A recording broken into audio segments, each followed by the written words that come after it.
Hameen Media Group presents your NXT Next Level Wrestling Review with your host, Big Ray and the Vet. So, are you ready? We said, are you ready?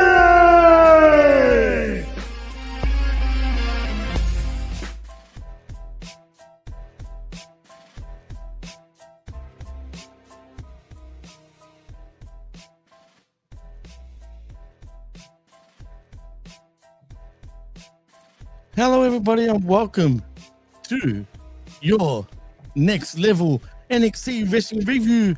I am your host, Jimmy T, filling in for Big Ray Hernandez, who unfortunately is not feeling too well, but hopefully he'll be back next week, which I'm sure he will be.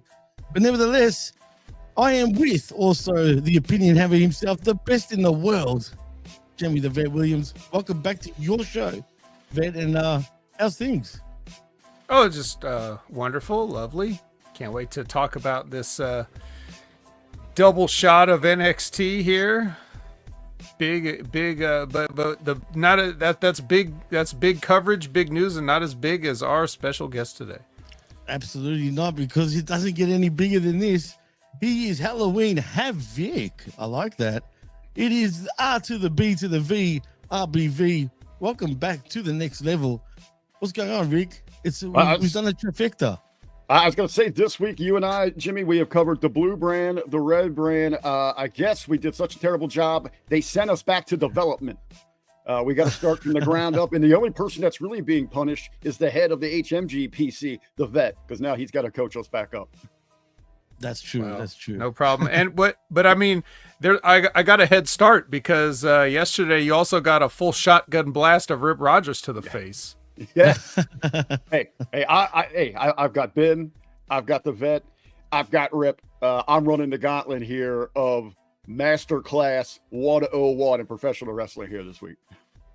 Absolutely. And I just want to give a quick shout out to the I'm actually chat. getting a little too good to be doing shows with you, Jimmy. I know. Jeez. What's going on?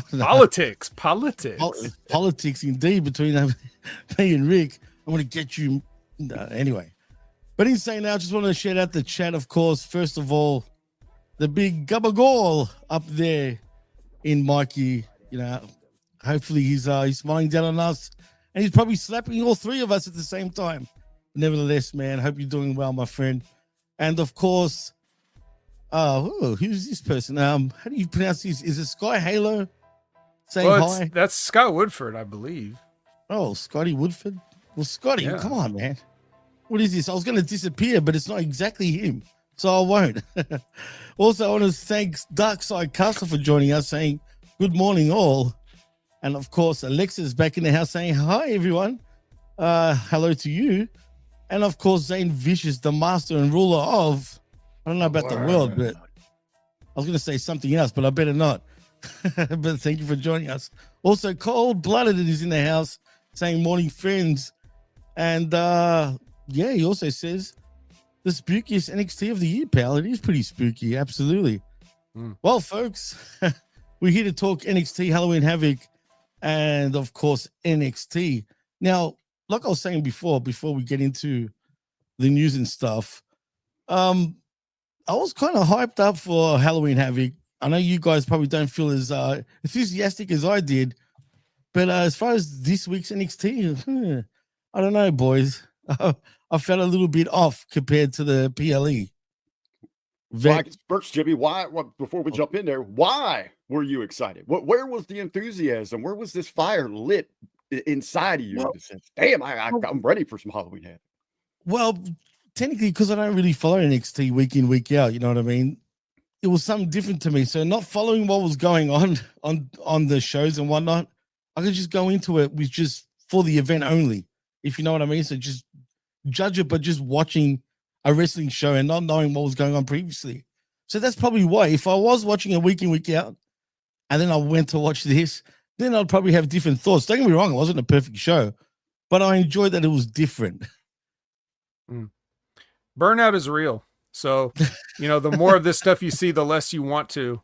And I think that if people adopt a habit of just watching premium events and skipping the weekly TV, I don't know if you'd actually miss anything, because those premium events have now got so much downtime that they fill with the recaps of whatever you need to know before each and every match, So it's like, essentially you're not really missing anything, but you are like cutting down on some of your redundancy and burnout if you were to like only watch like these cards. So, Sure. that may actually be the smart thing for a lot of people going forward. That's, what you're probably going to see a lot of people doing, just by sheer virtue of the fact that we have more PLE hours now in a week, in any given week, than we used to have just regular wrestling programming content, Rick. Well, I think, we kind of talked a little bit yesterday on I Like It Raw.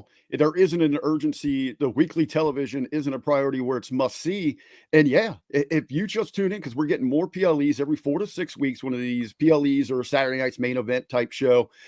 And like Vet said, they run the vignettes before the matches so you can get caught up, or tune in just to that pre-show. You're going to get caught up with all the vignette packages.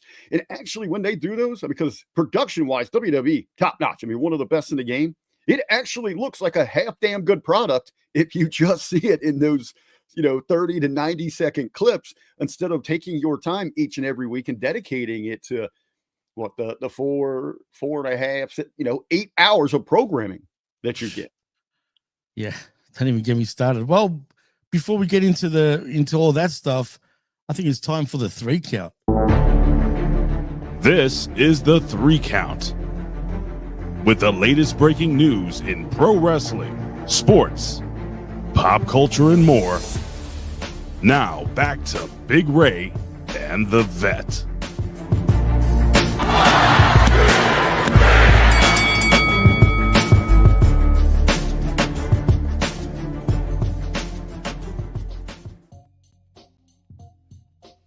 Well, guys, let's get into the 3 count. It is your weekly news segment right here on the Next Level. I didn't know that Mike Rotunda was actually pretty ill. I don't know if you guys did, but I actually didn't notice until just looking around Twitter, and I just noticed that apparently he's been put into hospice. Now, I don't know exactly what's wrong with him. No one's really come out and said anything, if there is anything wrong and whatnot, but ever since I hate to say this, and I'll start with you, Vet. Since Bray has passed away, it seems like he's just gone straight downhill, man. Yeah, it's understandable. But you got more family, to think about, and I definitely hope that. I haven't heard anything. I don't know anything. This is the first I'm hearing of it, but he's not exactly a young man, but No.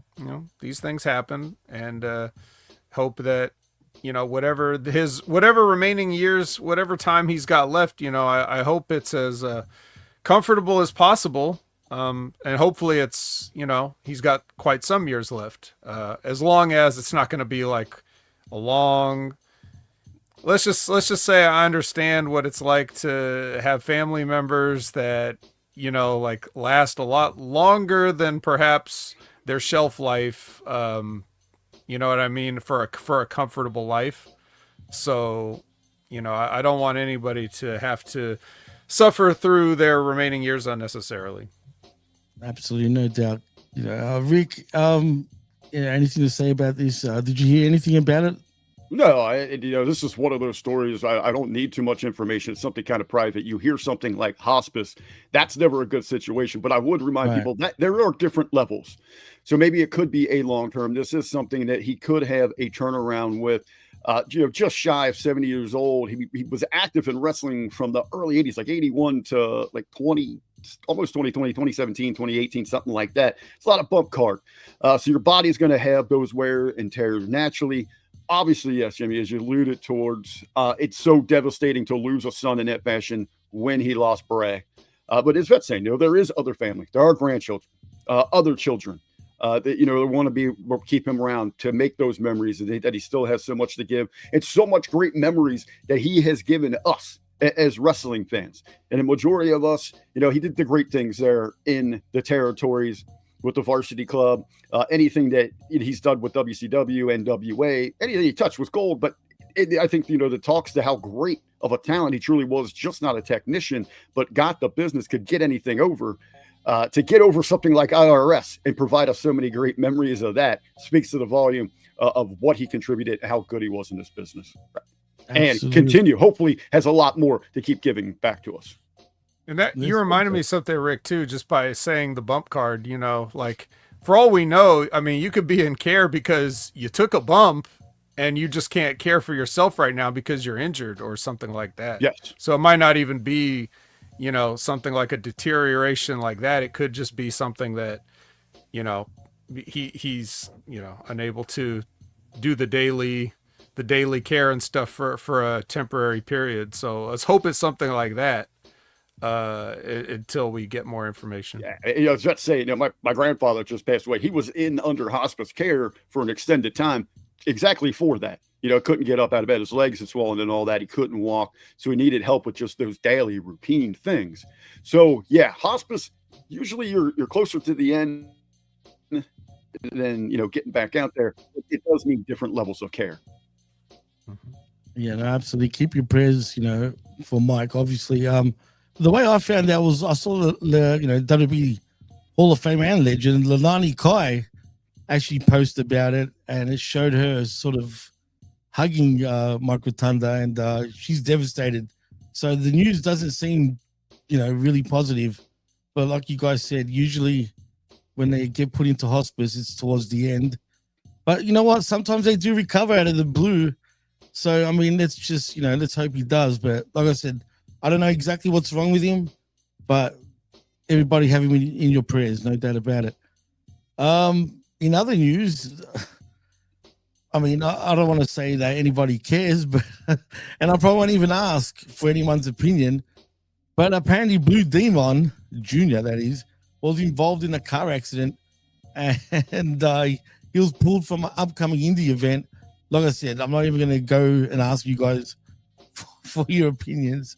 Not like you care about Blue Demon Jr., but nevertheless, I thought I'd just pick this. I mean, you don't have to say it like that. I mean, if he got in a car accident, we can at least give him some well wishes and some prayers. I mean, the hell with that dude. Now I feel like a prick. All right, fine. Yeah, See, Blue Demon's over. Come on. God damn it. Yeah. Well, speaking of car accidents, and throwing out some positive vibes, they're a good friend of mine and making a lot of noise in the National Wrestling Alliance. Big Mama, former television champion there and tag team champion. She was in a big car accident yesterday, so I just shout out to her with some positive vibes so she can get back into the ring and get doing what she's doing here. Well, I hate to keep on the negative stuff. Not that it's totally negative, but Abdullah the Butcher, we got some updates, and apparently he's recovering from his serious health issues and is actually in good spirits. Can you believe that? It seems like he's kicked out of whatever was going on there, and I mean, shit, I'm telling you, nothing will kill this guy, Vet. He will be around probably till over 100. That's right. Whatever his issues were, he apparently stabbed him with a fork and dropped an elbow on it. I mean, what exactly is wrong with him? Rick, do you know exactly what's wrong? Because it doesn't even say over. Oh, that's right. He had 2 strokes. That's exactly I was going to say, just from looking at the wrestling style, the lifestyle of one Abdullah Butcher, I mean, how much time we got to talk about what could possibly be wrong with this guy? But hey, he's still kicking. He's still kicking out. He's still got some time left on that bump card. Unbelievable. And I'm happy for him, man, because, the fact that he's, survived this long is just crazy, man. Let's see what else is I think in honor of Abby at the end of the show, you should gig your forehead, Jimmy. No thanks. That's all right. But you know what? I mean, shit. The fact, have you seen his forehead? Jeez. That's something else, man. Let's see if there's any other news that is worth talking about. Oh, Jesus. I mean, what's going on here, guys? But anyway. What? Well, get this. We're still keeping with hospital news, but WWE Hall of Famer Rikishi Underwent emergency. Are we violating some HIPAA policies or something right now? Why? Why like, are you reading? Are you just hacking like some medical forms? That's all. Yeah, I know, it's crazy, man. But a lot of medical. No, but Fightful Select. You pay for that, by the way. That's right. You That's do, right. but not here. Not here. No, this is not from Fightful, but this is from Rikishi himself. Apparently, he's saying, well, anyway, Rikishi recently provided an update on Instagram, posting a photo of him alongside several members of his family, and stated that he was grateful to be alive following emergency surgery. He says, God is amazing, grateful to be alive. We share blessings today and forevermore. I'm proud of my boys, missing a few more. He says in brackets, stay safe, know there's more work to do.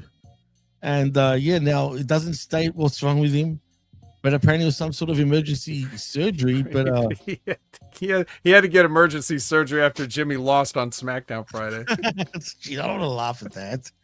Come on. Come on. He's got his grandbaby. His grandbaby's over there eating in the womb. His son's getting beat up. It wouldn't surprise me. I mean, shit. No shit. It wouldn't surprise me at all, man. But that's funny. I will say that. Now, did you guys see the cryptic WrestleMania bullshit that was going on this week? How people think commercial? Yeah, for Vegas. Yeah, I see the people freaking out about it. People are trying to decipher this crap, guys. What? They're trying to What are they trying to decipher? There's a handful of people at a poker table. Right. They've got one of the masterminds and the storylines there, and the head of the company. And WrestleMania's in Vegas. Yeah, right. And it has a gambling theme. They got the biggest stars in the company. I did see where people, your ultra smarks, are upset that everybody in the video is over 40 years old. There's no young talents, vet. There's no women. It's just these old guys. You're not making news. Get out of here with that. They're putting over the stars that the world are coming to see. That's why those people were selected for that. Including Triple H, vet. Including Triple H, dead center of that poster, bro. Who is the real star, guys? I mean, is it Brock Lesnar? Is it CM Punk? Is it Roman Reigns? Or is it Cody? Cody was there. Yeah, Cody was there, but without chips. That's what people were saying. Cody had no chips. I swear to God. Everyone on Twitter, the sickos and the wackos and the nut jobs and whatever you want to call them, are literally all trying to decipher this WrestleMania poster and little video or vignette, whatever you want to call it. I'll say this. I think that was all AI done just quietly. It just looked a little bit funny. But everyone's up in arms also, vet, with Triple H being the star of this commercial. Yeah, I mean, does that make him this? I mean, I'm just saying. You fucking mark! I mean, he's been the focal point since they took TKO Takeover. It's the same blueprint that they used with Dana White. People are just coming to this realization. Well, to be fair, Dana White's not all over like the posters of UFC and shit. I'm just saying. Yeah. Well, I mean, I don't know. It's just, you don't really need it. I don't think anybody would, if Triple H wasn't on the poster, I don't think anybody would ask where he is, but I also don't really care that he's on the poster. He's still Triple H. I mean, for all the shit people want to give him, I mean, he is kind of Triple H. So it's just another name to like remind people that, oh yeah, this guy, I remember watching him 20 years ago. Like if you're a lapsed fan or something and you're still trying to make sure that you're casting your wide net to catch your WrestleMania audience, make sure that you have people that people know.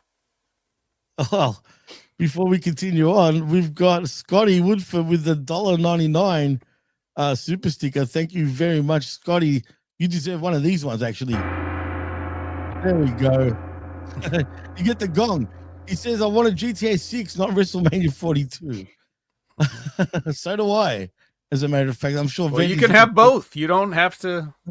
Have to choose unless. I mean, well, you might have to choose if financially, if you're planning to attend WrestleMania 42. You may not have enough left over for a copy of Grand Theft Auto 6, but Nonetheless, Sorry about that.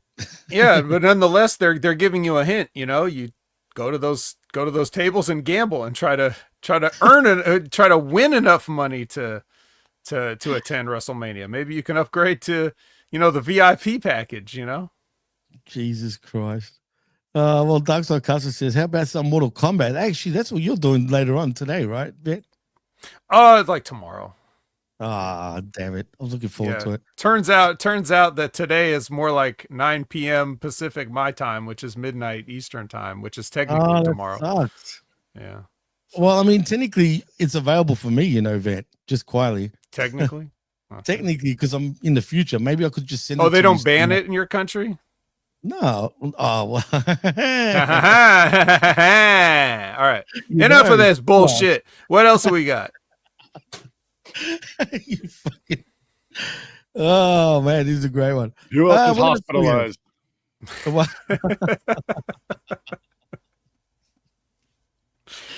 Please, I don't want to laugh at that shit, man. That's not funny. That's fine. Do you have any more headlines? Because I did have something I wanted to pick Vet's brain on. There's really nothing really to talk about. There's really nothing. I've wanted to ask this question to a number of pros, but I was saving this, especially I held it off with best Rip, for last, and I held it off with Rip and Ben because I wanted to ask Vet first because I believe that Vet he is probably the most down to earth, real deal dude that's been inside of the business of professional wrestling.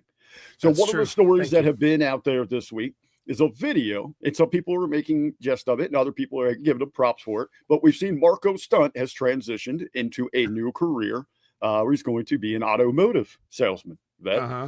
Now, give me, just your thoughts on the video and maybe his possible fortunes and his new career path.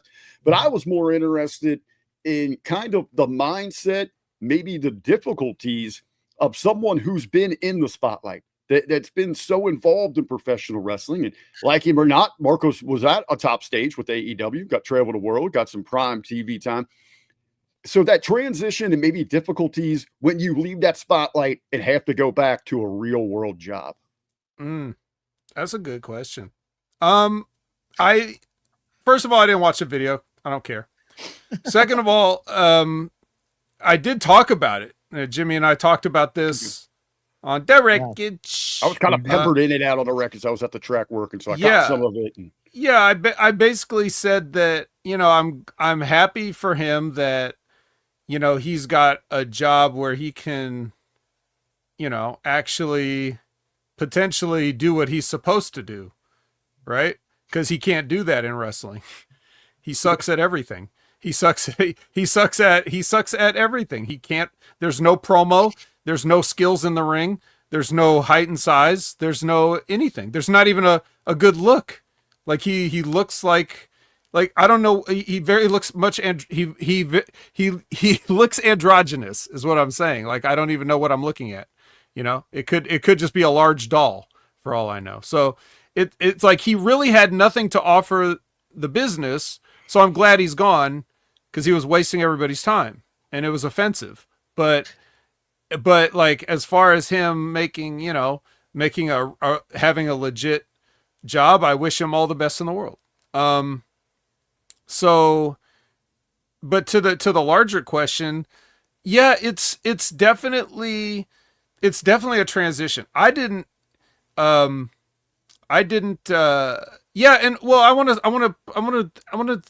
I'm glad you put that comment up, Jimmy, from Artist, because a little bit bitter, like I'm not bitter towards like what I just said about Marco Stunt. That's just me shooting straight. Right. But I'm bitter because it's the idea that like, I at 6 foot, 190 pounds, right. When I was in my best shape, was being told I'm too small, you know what I mean? And then to have this fucker that not even good, have a career.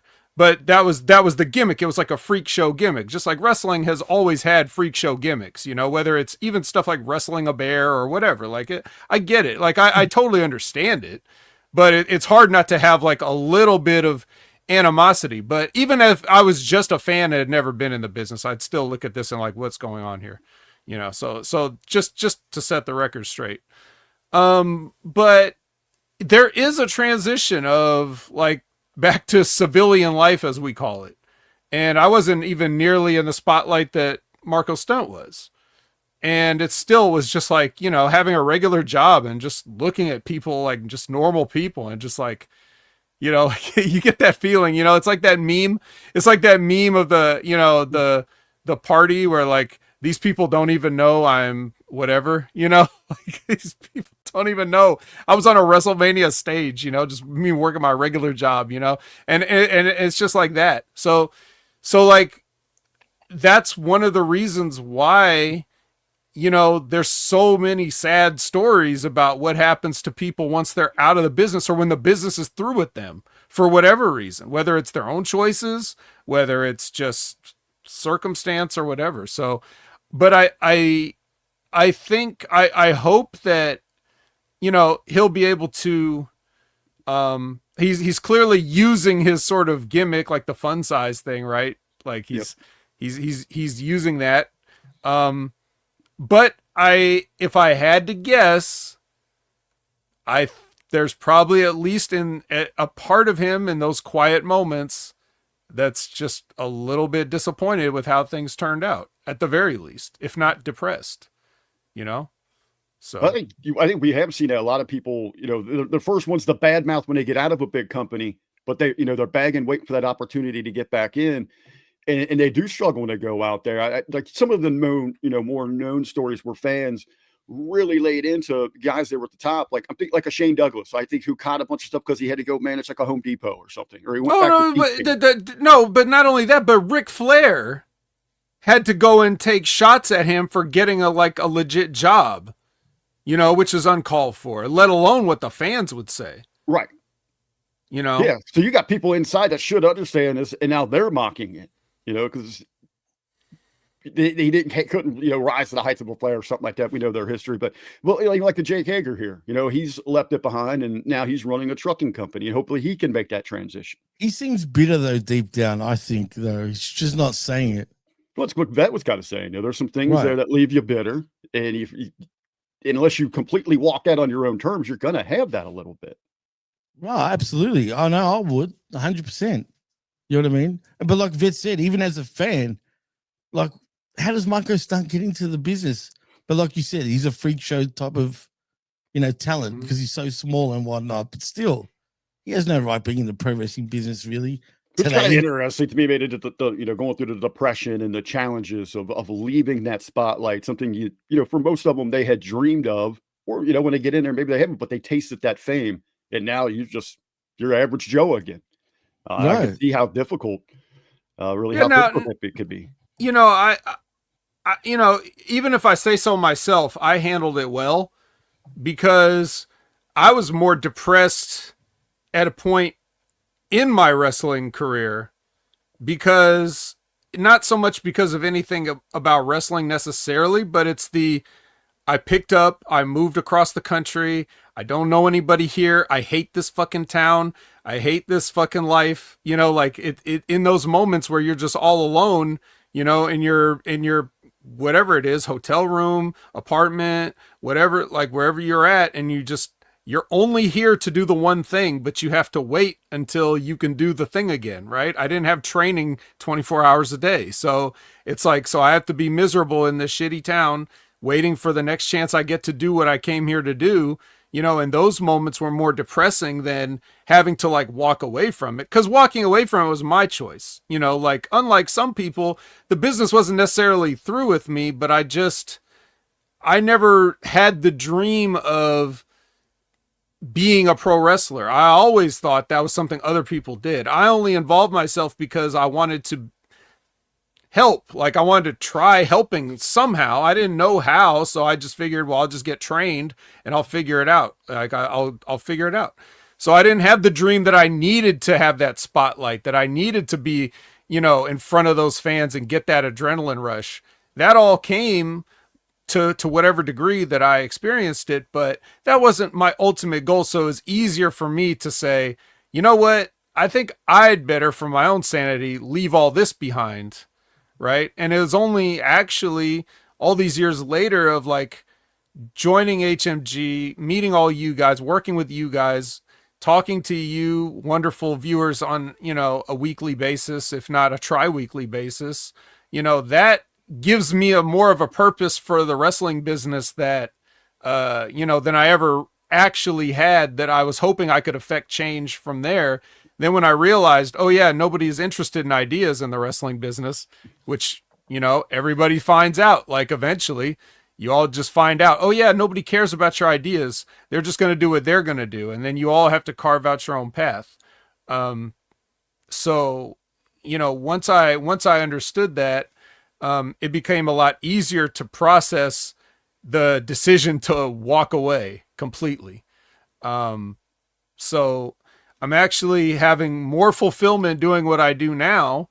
And all I need is for more people to listen so that I can pass on the stuff that was given to me. You know what I mean? So that's why, you know, that's why all this stuff being here and available for everyone is so important, because any young wrestler could be listening. Any potential talent could be listening, and they could hear something that strikes a chord, you know, and that's the best I could hope for. It's not to go work for the company and try to change their mind. That's not how it's going to happen. I just have to be able to help people find their own path, you know, hopefully through this medium. Oh yeah, man. So that's why I want to talk to you about this. That's the real deal. Awesome insight there. I guess real quick disclaimer though, some of those words are that of Just a Vet. They don't reflect Jimmy and I's and HMG. We don't want any heat with the Louisville tourist department. So yeah, Louisville can be a very nice town if you know where to look. No, it can't. Oh, Rick, you're a character, man. And Aaron Ben Shlomo says, Vet, if it means something listening to you talking about wrestling, helped me a lot during the war. I have the Vet, RBV, Jimmy, Ben, Brandon, and Ray, so I have a way to escape. So if it means, and I assume you're gonna say, oh, so if it means something, thank you. Oh yeah, yeah. Every one of you guys means something to me and to all of us. And you Absolutely. know, and then here you have Charles joining us. Hammer is joining us. Hammer. Oh yes, the Hammer's in the house. It's Hammer time. A man I went to war with, and you know, like, so he can totally understand, you know, where I'm coming from, or the idea that, like, you know, just being good and having something to offer don't mean shit in wrestling. Because there ain't no way anybody with a brain would pass on Charles Evans. Exactly. Well, that was that was one of kind of the messages in the recent Cross documentary or promo that you won that Scarlett was talking about. It's like, imagine going to a job and no matter how good you can get, you're not going to get a promotion. They are not going to take care of you. And that's the reality of going to a place like WWE. And shit, now it's a reality of going to regular jobs in 2025, bro. No, but it's sad though, man. It's bizarre and sad. And Vet, man, like, we appreciate you actually sharing that, you know, because that was some inside information on on Vet. I mean, because he never like talks personal, you know what I'm saying? Well, some people know. Some people know if you've been listening for the past 4 years, but like we get new people all the time, and you know, like, I don't know who's heard what and whatever. So, or you forget. So, like, I don't mind every once in a while just sharing the lore. No, for sure. And we've had this conversation before. I've known about it already as well, but the fact that you brought it up and you got a bit more deeper into it, like I said, I'm sure everybody appreciates it, because I know we do. As in all the family here at HMG, of course. And yeah, man, it is what it is, But you know what's fucked up? You need to somehow get into the business for your knowledge, man, because I'm telling you, man, like, it's priceless. But it is what it is. If you ever want to get into that, like, one day, that is, of course. But anyway, where were we? I mean, I heard the bet's going to the NWA. Actually, most of my friends were. Actually, they do. It's true. Vet, actually, you heard about our very own Vinny Roo joining, obviously, JCW, as in Juggalo Championship Wrestling. He's a juggler. Does that make Vince a juggler now, guys? Did you hear about all the the rumors about him apparently joining NWA?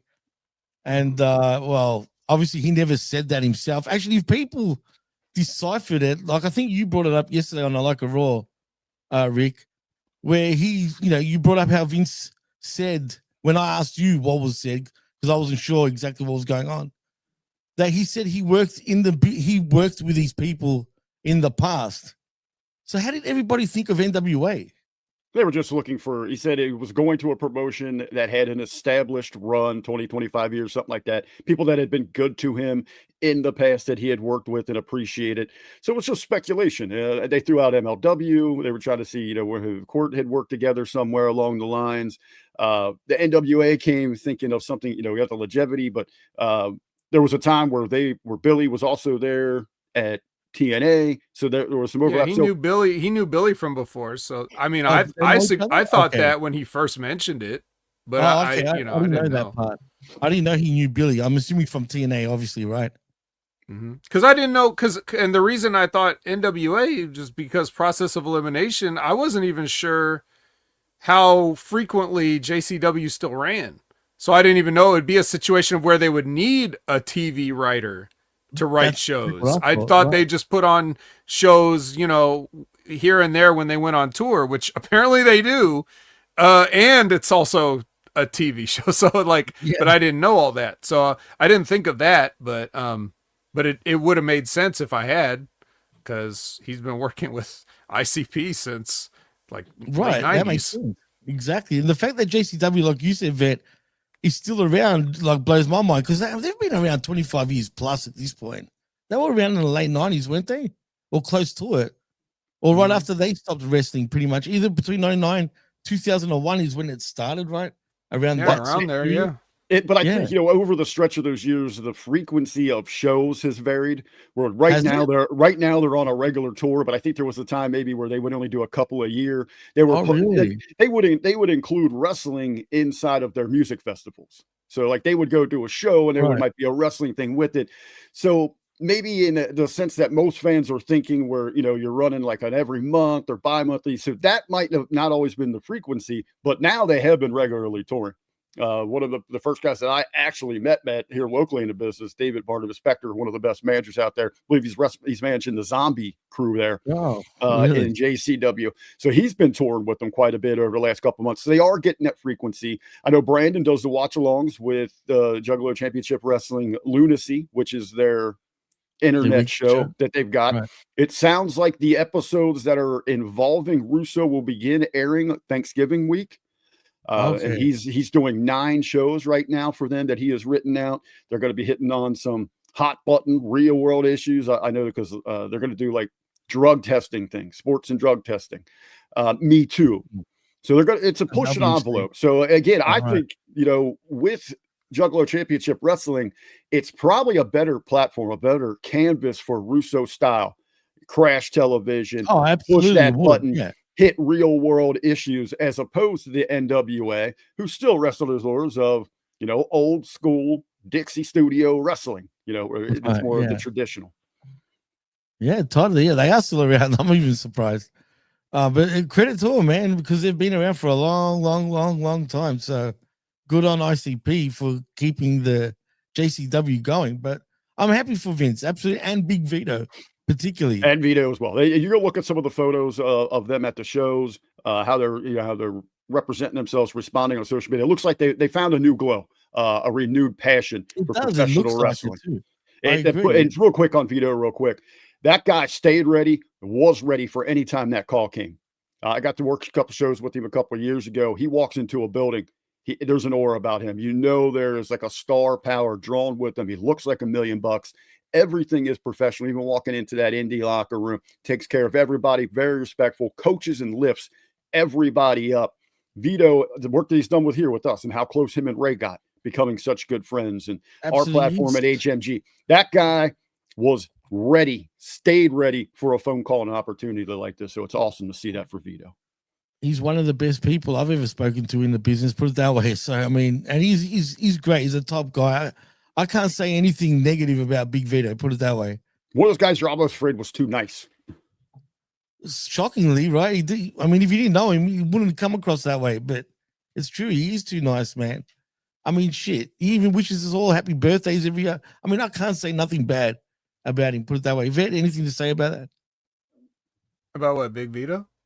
Yeah, just in general, like the whole. Oh, yeah. I mean, no. I mean, just I'm everybody watching to see what's coming up. Absolutely. And we got another super sticker by the G-Ball himself. That means so you get one of these. Yeah. I'm loving the Mortal. I'm waiting for Mortal Kombat now. Test your mind. Yeah. Anyway. Thank you, G-Ball. Anyway, G-Ball, thank you very much. We appreciate it, man, for the $2 super sticker. Man, you guys are just too good. Anyway, Zane says Big Vito is a good friend of his. Good man. Friends with everybody. Everybody I love a Vito. Lisa in Texas says not a shot, but even with storylines like that, will it get over? I mean, today's fans and sickos mostly care for Meltzer ratings and not storyboards. Even Triple H stories are lacking. Let's be honest, Texas. He's saying Texas. Everything in wrestling right now is lacking. Yeah. You know what I mean? That's just the bottom line. Yeah, it's if it ain't WWE, it ain't getting over at all. So it's just a matter of perspective. But the whole idea is to just do a little bit better than you just did. So if they can just keep, increasing the viewership and getting more people to spend money and check stuff out, that's what every company wants, whether it's wrestling or not. It is what it is. Rick, anything else you want to drop in before we get into this week? I'm saying you fire up that DeLorean and get it up to 88 miles per hour, and let's head back to the past. All right, let's do it.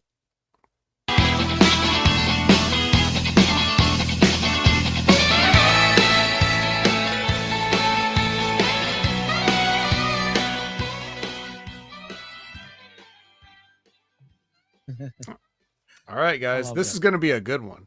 I haven't even scrolled down the whole list, and I've already seen a bunch of cool stuff. Starting with this, 1985 on this day. Ooh. The Hard Times promo aired on the World Championship Wrestling program. Wow. Yeah. So with Dusty, it's been that long already. That's crazy, man. 1985. Wow. So happy 40th birthday to Hard Times and a computer taking your job. It was as relevant today as it was then. I don't know if that's a compliment or a backhanded slap, but still. It's neither a compliment or an insult. It's just, it's just a fact of life. Yeah. Yeah. In 1985, Dusty was talking about a computer taking your job. In 2025, we're talking about AI slop and all this other shit. Yeah. Computers taking your job. 1988, New Orleans. The Road Warriors defeat the Midnight Express to win the NWA World Tag Team Championship. Nice. No event given. Poor Midnight. No event given. We don't know where it happened. It just might have been in a Waffle House parking lot or something like that. The Road Warriors are just like, you know what? These two little punks ain't walking around with these belts anymore. We're just taking them. That's it. That was it. They did it. 1995 Halloween Havoc. Joe Louis Arena. During the Zodiac versus Randy Savage match. Classic. A female fan got in the ring and tried to attack Savage, but was restrained and ejected by the referee. So I guess that was a shoot. Wait. So Zodiac had actual female fans? It just says a female fan. I assume of wrestling in general got in there. Interesting. Tried to attack Savage. She was trying to snap into that Slim Jim. That's right. Yeah. So and then the main event was the in-ring debut of the Giant going against Hulk Hogan, because this was the one where earlier they had the Monster Truck Sumo match where Hogan accidentally knocked the Giant off the roof of Cobo Hall. That was Murder ridiculous. attempt. And then they had the match later on that night, wasn't it? Or a week later? Yeah. No, No, it was that later on that night. It was later on that night, right? This happened. Then they had the in-ring debut. And then the moment. Then the moment. Yeah, that's right. You know where Rick already knows where it's going. So is the referee okay? Jimmy Hart hits the referee. Hogan loses by disqualification, and the Giant in his in-ring debut became the WCW champion. Okay, because that was a pre-match stip. I guess any way that Hogan lost, title goes to the Giant, and then the Yeti came down, and they did they spit roasted Hulk Hogan for the length of a Bible. Hawkster was getting a double shot of them Halloweeners. The Hawkster hump, as it would be known. This show here is, that's right. I mean, the absurdity of this entire thing. We start off with a monster truck sumo contest and somehow ends up on a rooftop that the Giant falls from because Hogan can't help him out. The Giant then reappears for the match. Even the Jimmy Hart turn in the match was like confusing to everybody because that comes out of nowhere. They got the stipulation that the championship can turn on any decision. Then yes, the Yeti makes an appearance and they hump Hogan into oblivion. Spit roasted him into oblivion, right? I mean, yeah, there's so much, it when stuff like this happens, or like when you go back and reminisce about stuff like this, I guess today's wrestling doesn't seem that bad. No, right? no, you know what? Imagine that now. We'd be shitting on this so bad. God. Well, we did then. Yeah, exactly. That's what I'm saying. And I was shitting on it then. Even just a simple like, like the fact of like, why was there a double bear hug? Like, why would you? All you had to do is have both guys like choke him, like with their hands, on the neck. Like the big Frankenstein choke. Yes, yes. And then you have distance between them, and you could show them like powering Hogan down and just choking him. But no, let's just hug. Let's hug and vibrate. That's weird.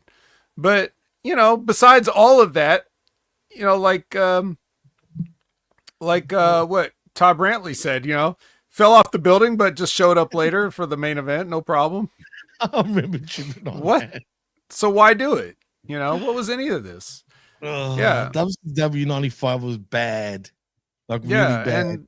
And Aaron's asking about the Yeti. Yeah, in America it's Bigfoot, but this wasn't Bigfoot. This was the Yeti.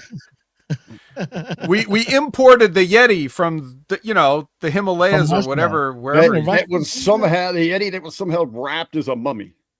Yeah. Yeah, that's right. Yeah, I have heard Mr. Sullivan, Kevin Sullivan, talking about this year of WCW and how it was about making Hogan feel kind of comfortable with the same characters that he had challenged and things. So the point of the Dungeon of Doom, and Sullivan's talked about this, the point of the Dungeon of Doom was to create characters that were so awful that you wouldn't possibly cheer for them over Hogan because they were worried about the crowd turning on Hogan even then. Right. Because it was starting to unstale. So they created characters like the Yeti, like the Zodiac, like the Shark, all those that were part of the Dungeon of Doom and the Alliance to end the Hulk Hogan. They were intentionally making those characters so bad that you would still cheer for Hulk Hogan no matter what. Yeah, but I mean, at what cost? Because you still had to have him deal with those things, and that still makes him look bad. So it's like, no matter what, I'd rather get booed than have to try to make lemonade out of that. Yeah. Yes. That was bad. Aaron, you're taking it way too literally, man. I'm telling you. They put up, if the Yeti is Egyptian, what they did, Kevin Sullivan put a plane, sent it to Egypt, a private jet, sent it to Egypt, picked him up and brought him back to the States. No one said he had to be like from the native land. We imported it. We imported the Yeti. Come on. Yeah. Anyways, and then wrapped him in bandages. It was the original Forbidden Door. Yes, so forbidden. We normally don't get to just see cryptids out in the open, you know. So in 2000, so in 2000, what would be voted by Wrestling Observer newsletter readers as the worst major show of the year, the 12th and final Halloween Havoc from the MGM Grand Garden in Las Vegas.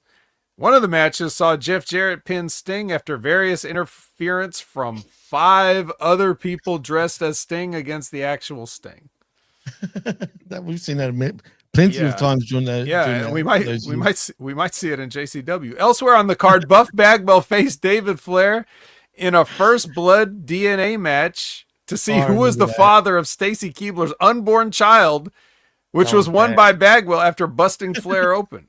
After the match, Lex Luger attacked Bagwell, causing him to also bleed, which allowed Flair to steal a DNA sample from Buff. I'm just reading what's written here. That's true. I remember it. I remember that like it was yesterday, man. That's crazy. Yeah.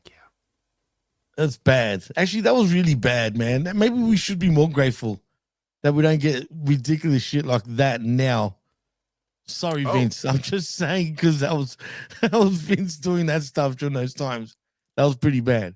In 2005, though, see, now here's something completely different that nobody saw and nobody knows about. Not even Zane Vicious. Because really? It's the Chikara / NeXt Monster Mash from Philadelphia, Pennsylvania. Okay. So you may, if you had watched this, you would have seen the opening match of Jervis Cottonbelly versus Ghostface from the Scream movies. That's crazy. Yeah. Really? Yeah. Big historic moment. Yeah. That's historic. All right. Who won that match? The main event was I believe Ghostface won by disqualification. Running from the ice creams. Yeah, and Darkness Crabtree hit a stunner on the Grim Reaper for the pin and the win. The main event saw Dracula, the Mummy, and the Wolfman versus Jason, Freddy Krueger, and Leatherface. The match ended after Dracula slammed Jason, allowing the Mummy to hit a shooting star press and get the cover. Shooting star press. Yep. That would have been the sight. That's crazy. Why does anyone think like they set up the shooting star press by like double humping, bear hugging and humping Jason until he fell down, and then they hit the shooting star press. Oh, that clearly worked for him, brother. Yeah. 2007 on Monday Night Raw, Kelly Kelly wins a 10-woman Halloween Battle Royal, and Hornswoggle beat Jonathan Coachman with Mick Foley as special guest referee. And then the main event saw Triple H lose in a handicap match to the team of Randy Orton and Umaga after interference from Shawn Michaels. Oh, I remember that actually. Okay. Well, Scott Woodford might know about this. In 2018, during Chris Jericho's Rockin' Wrestling Rager at Sea, a high wattage 6-man tag team match took place dubbed as Bullet Club versus Alpha Club. So in the match, Cody, Marty Scurll, and Kenny Omega defeated Chris Jericho and the Young Bucks. And in 2020, on NXT UK, Walter successfully defended the title, the NXT UK title, against Ilya Dragunov. Oh, and that was, I believe that was the match that I showed Ray to be like, this is Walter. What was that, 5 years ago? What do I always say? Like 5 years ahead? All right. So anyway, that was that. And today, sadly, you cannot personally wish him a happy birthday, but you can love him anyway, because on this day in 1949, Mr. Wonderful Paul Orndorff was born. R.I.P. to Mr. Wonderful, man. I was a fan of his growing up, no doubt about it. Remember his theme? Wonderful. In WCW, well, that was past the glory. That was past the glory times. Way past. But still, it was funny. But his WWE theme is probably better. But the WCW one was definitely memorable. Yeah. So that's it. That was this day in professional wrestling history. We're done. That's it. We're done. All right, now you know what sucks. I don't have, for whatever reason, I don't have the, the graphic for the review for the next. Sorry, Weird. that is weird. I don't even have that. I wish I did, but I do have this. This one's for you, Vic. Soba Femi song. Woof. So we're gonna get into NXT now without the graphic. You know what I'm saying? If I had the graphic, I would have put it right up there. But instead, we're gonna have to just bounce with Oba. Why don't we have Ricky Saints' song? I'm sure he has that. Not on here. It's not here. Oh. Right on the StreamYard. Oh. He's put a lot of things up here, but just not that one. Ricky Saints' damn theme sucks anyway. I can't stand that theme. I can't stand him. Anyway, we'll get to that when we do now. Wow, that's a teaser for you. Stay tuned. No, look, you know what? I'll say one thing. I didn't care so much about him really in AEW. Like, I wasn't that much of a hater. But for some reason in NXT, he just comes across small still, like way smaller. Everyone was kind of the same size as him in AEW. He didn't look as bad. But him and Trick, come on, man. Well, anyway. We'll get to that in a second. Now, Rick, did you actually get to watch Halloween Havoc? Or I've seen all these through and through, man. Okay. I was buckled in here Saturday night. I've got a bunch of notes for both of these shows. Okay, fine. So we'll start with Halloween Havoc, and on the pre-show they just had, the usual bullshit with Sam Roberts and that chick Megan, and then you got the sit downs. Yeah, just generic, boring sit down interviews with Ethan Page, and Paxum and Izzy, and a Zoom call that Vic had with Javon and Leon. So like, you didn't really miss anything. It's just some old bullshit. But they all had music underneath them, which is always corny to me. Yeah, like they always have they can't just have two people talking in a room. I guess they think everybody will just get bored if you just listen to two people talking, so they play music under it. And that's just one of my many pet peeves there. That's gonna get you into it, right? I'm like, yeah. You know what I mean? But we have Halloween Havoc, and we're starting out with the young OG guys versus Mr. Iguana and La Parka. So this was supposed to be like, energize the crowd. Let's get them hyped. Start with some gimmicks and some flash and some fun and everything like that. But Rick, you already got something to say. I was saying, because right into this open here, a lot of my notes deal with the production on this thing. And as Jimmy was talking about going in with maybe a fresh look, something special, unique, wrestling-wise for him with the NXT show. For me, this was a nostalgia thing. I used to love Halloween Havoc. It was a great theme thing for the holiday thing. So even coming in here and that you're talking about that pre-show, setting the ambiance. The last couple of years we've done this. We've done that perfectly. It had a great look to it, something that was special. This show didn't feel like anything more. It felt below even a special they'd run on the CW. It was like an average, regular NXT program. So from the get-go here, the voiceover is just this generic individual. Why I could throw out like a dozen options here to spice this up, to set an energy. Why not pop the fans? You did it with Homecoming with bringing some people back. Why not go get Shotzi? I know you'd be a fan of that vet. She did such a great job there. Wasn't the same without Shotzi. If you don't want to go that route, you've got Zelina Vega, who now you're, this dark temptress. Maybe try to give her a shot there.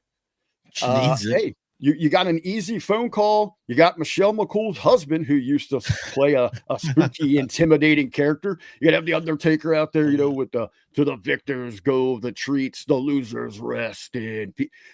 Get me AI. Get me a Paul Bearer, Percy Pringle voiceover, not this generic, unenthusiastic, uninspired voice. Now, when we go into the set, we got Slim Jim. Why not? Where's the Big Pumpkin? Where is the Slim Jim Halloween Havoc set? That is true. 100%. Where's the ambiance in the arena? This is any day, every show. I mean, give us the lighting with the spooky mist and all that. This opener here, it was one of the things I had in my notes, and I can't believe I was texting Ben about this. Couldn't believe that they missed an opportunity. They should have cut that out arena. Vic saying, "Welcome to Halloween Havoc," and then start with like the dun dun dun dun dun. Start that Thriller song. How cool would it have been? Like LaParker's. Yeah, How cool to see good. him open and him Right. come out doing 100%. Thriller with an army of skeletons. Definitely. Yeah. I mean, you 30, could've done 30 something. 45 seconds, LaParca getting the crowd hyped up. Again, we're supposed to have a fun opener. LaParca doing the Absolutely. lead with skeletons, do the ho laugh and Thriller. Big spotlight on a zombie iguana man sitting right there. And then you get the laugh from Thriller down. Yeah. Then Then they go to the ring. But no, what do we get for the open? You get the man child of Cam Patterson and Urkel, Javon Evans, dancing with the Spirit of Halloween lawn ornament that everybody has, skeleton to the ring. I mean, the whole energy from the get-go was disappointing. That I agree with. I'll give you that. I wasn't thinking about it at the time, but now that you bring it up, how did they not do that, Van? Because everybody sucks. What do you think I'm talking about? What do you think? Why don't you open it with two babyface teams with each other? Why not have like an 8-man? Let's put the fun, energetic babies with Vaughn and his guy with Iguana and Parka against some heels that you hate, and just give them 8 minutes to go out there, hit some real quick tornado-style high spots to keep that crowd energized before you get into the meat of the show. Yes, why not this? Why not that? We should have done lots of things.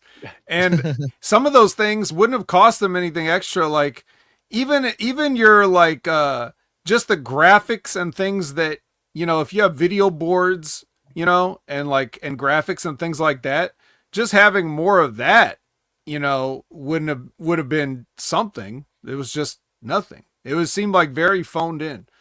And what can you say? It's just, you're going to get low effort from here on out. I keep telling you guys, things only get worse. They don't get better.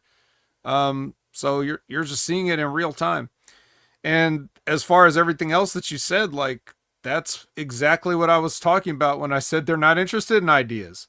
You imagine pitching all those great ideas and then just looking at you like, that's more work we got to do.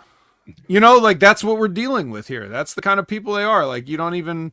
You're supposed to put on a weird spectacle, and you can't even be bothered to be weird and have a spectacle. You just have a fucking shitty arena show with matches. So here you go with this, right? Well, and you would think, well, to the matches because they're inspiring as well. Yeah, despite all the stuff that you said, at least these guys could ratchet up the energy with what they actually bring to the table in the ring, right?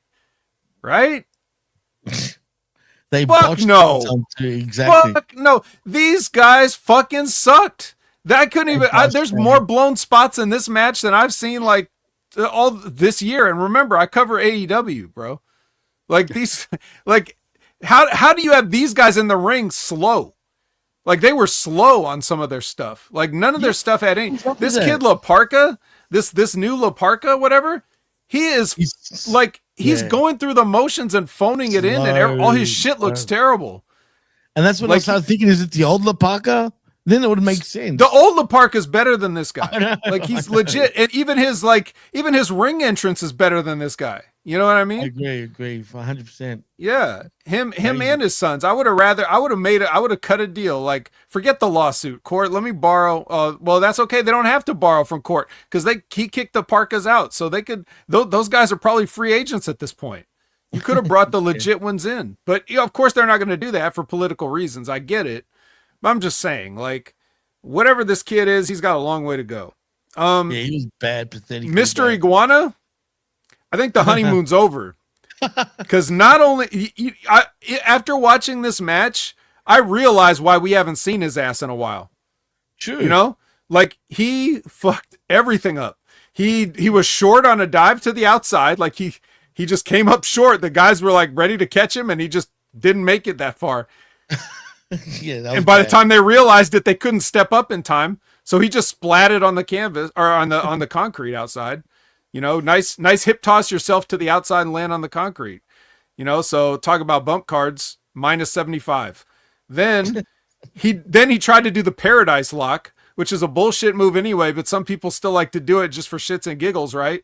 Even Serena Deeb used the Paradise Lock sometimes. Sonata, you know, many people throughout the years have used the Paradise Lock. He couldn't put it on right, so he fucked that up. They did the spot where like, you know, like he was like Javon and Leon were like chopping him, like they were chopping him, and he was like, he takes the chops and then he goes like, close your eyes, guys, close your eyes. Like, and they're like, what? Okay, I guess we'll close our eyes. And then he does, you know, that shit that he does with the Yeska, whatever. But that's a spot you do at the start of the match, not 13 fucking minutes in after you've been hitting each other and punching each other and diving on each other and doing all this shit to each other. And, you know, you don't play close your eyes, let's play a fun game thing 13 minutes into a match that should have only lasted 8 minutes. 100%. It felt like they were having pillow fights at one stage, man. And the, oh yeah, well, I mean, Yeska is a literal pillow. Then you have you have the finish setup. They went for to set up they completely blew the entire setup to the finish of the match. It was bad, man. Yeah, just I don't know what it was. I would say it's a midair collision, but I'm not sure they collided. I think they just flew in the air and fell down. They didn't even reach. My it was God. like literally they missed each other completely. Mercifully, Leon Slater ends this after about like 17 minutes or whatever with a Swan 450 on Mr. Iguana. Thanks for coming. Yeah, I don't think this guy's going to be the sensation everybody thought he was, because he couldn't even do the simplest things here. And nobody else was much better. But yeah. Your thoughts, Rick? I think you had it perfectly there. I actually had in my notes here, this match obviously not brought to you by Rosetta Stone, because the communication completely seemed like it was non-existent. Just slow pacing. They didn't know where each other was at. You nailed it. And this is not a way to open a PLE where you're not up against anything. You are the spotlight for this weekend. Yeah, actually, before you go, Jimmy, I just want to say, like, not slow pacing in the match, slow movement in a fast-paced match. Yeah, you can't do that. That's where the timing issues come from. You got to be on the spot with everything. If you're going to do the complicated shit that they talked about and set up in the back, you got to be Johnny on the spot with everything, and they were not. Jimmy? Yeah, I mean, you guys put it, really well. I was laughing throughout this whole match, to be honest. And the finish was priceless. But put all that shit aside, it was a fun train wreck because I was just laughing. I was having a laugh watching this match. So in saying that, it was bad. Don't get me wrong. But I'll give it a pass because it amused me of how bad. It was so bad that it was kind of good. That's how I looked at it. That's it. Yeah, that's like an a la carte, right? I mean, you just have to. Absolutely. And that's why I take your entertainment where you can. Maybe it's unintentional. It was unintentional, but it still entertained me.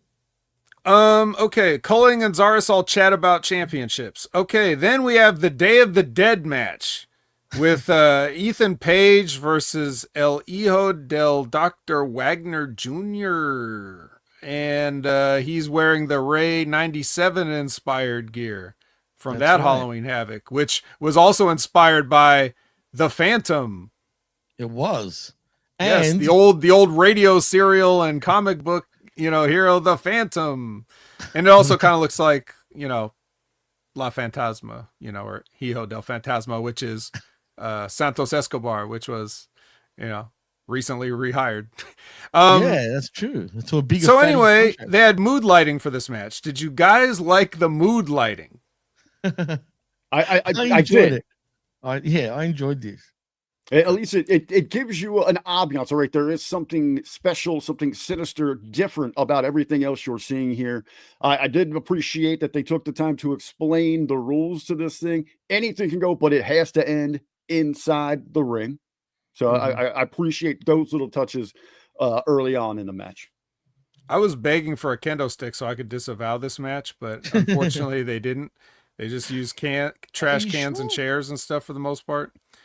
Sworn maybe there wasn't a kendo stick, right? Not in this one. Okay. But what there was a second Paradise Lock. Now, if Wagner was just put this in the middle of this match just to show up Mr. Iguana, then kudos to him. Like I love him.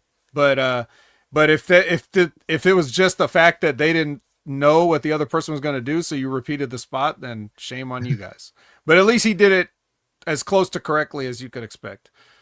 Absolutely. The finish comes after Ethan throws powder in his face and hits a twisted table grin off the top rope for the finish. Jimmy, did you enjoy this match ironically or normally? Nah, look, it was a lot more normally than the previous match. Put it that way. I did. You know what? I never used to be the biggest fan of Ethan Page. I never was, right? But the more I've seen him since his AEW time and now in WWE, he's becoming more complete. I feel like he's not the best, right? Absolutely nowhere near, the best at anything. But he's good at everything, if that makes sense. Good promo, decent wrestler. Like he's in that mid. Like if you had to make stats with him, he'd be literally half everything, like just halfway, and that's it. He's a perfect all rounder in my eyes. In terms, if you need someone to like feud with, he can actually do everything. So in saying that, I enjoyed the match. I didn't know there was. I didn't know how personal this match was, but it seemed pretty personal, going by Wagner Jr. the way he was reacting in this match. But it wasn't a title versus title match, was it? It was just for the NXT North American Championship and not the Triple A belt that he had. They actually did touch on that Wagner on the commentary, saying, "Hey, why is Wagner putting his belt up here? This should be champion for champion." So maybe they'll spin off into a future match. I know they got the Gold Rush coming up, which we'll talk about a little bit. So to intertwine those things, continue these two. But maybe I'm not as hip to the scene with the Mexican, the lucha style. But why is it any time that we get a taste of that? On the northern side of the border, it has to be something about that stupid mask. I mean, pulling off the mask and how disrespectful it is every time. It's that same old story in these matches. But it works with Mexico all the time, though. But to me, it almost seems like the wrong guy went over here. That Wagner looks, so much less, after being disrespected in that sense, and then gets put down. That's true, but that's part of Ethan's character too. But anyway, sorry, Vet. No, I agree with that. I mean, if you, in their mind, well, first of all, it's WWE just putting themselves over. They know they're going to do that. And then they, in their mind, they're like, well, it's good heat for Ethan Page. That's the justification that they have to spin to Wagner to get him to go along with whatever they're doing.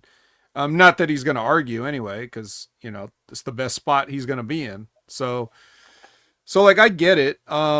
And it's just a visual, like, even if you don't understand like what's going on or who these people are, when you see Ethan Page ripping at that mask and you see the guy desperately trying to stop him from ripping the mask or trying to protect his face, even if you don't know the history of Lucha Libre or anything like that, you can see that it's clearly important to, so it's like an instant story that you can. It's that easy crutch, but it just seems like, okay, we go to the well with that every time we see these crossovers. Yeah, not every time, but yeah, enough times, so I get it. But again, we're also too inside, and if this shit were real, and you were a piece of shit, you would do that. So pieces of shit are a piece of shit every time. And you give them a target, they're gonna aim for it. When I was wrestling women, I'd try to rip their bottoms off every time. You're damn right. So I mean, but with that being said, other than that, I mean, RBV, what do you think about?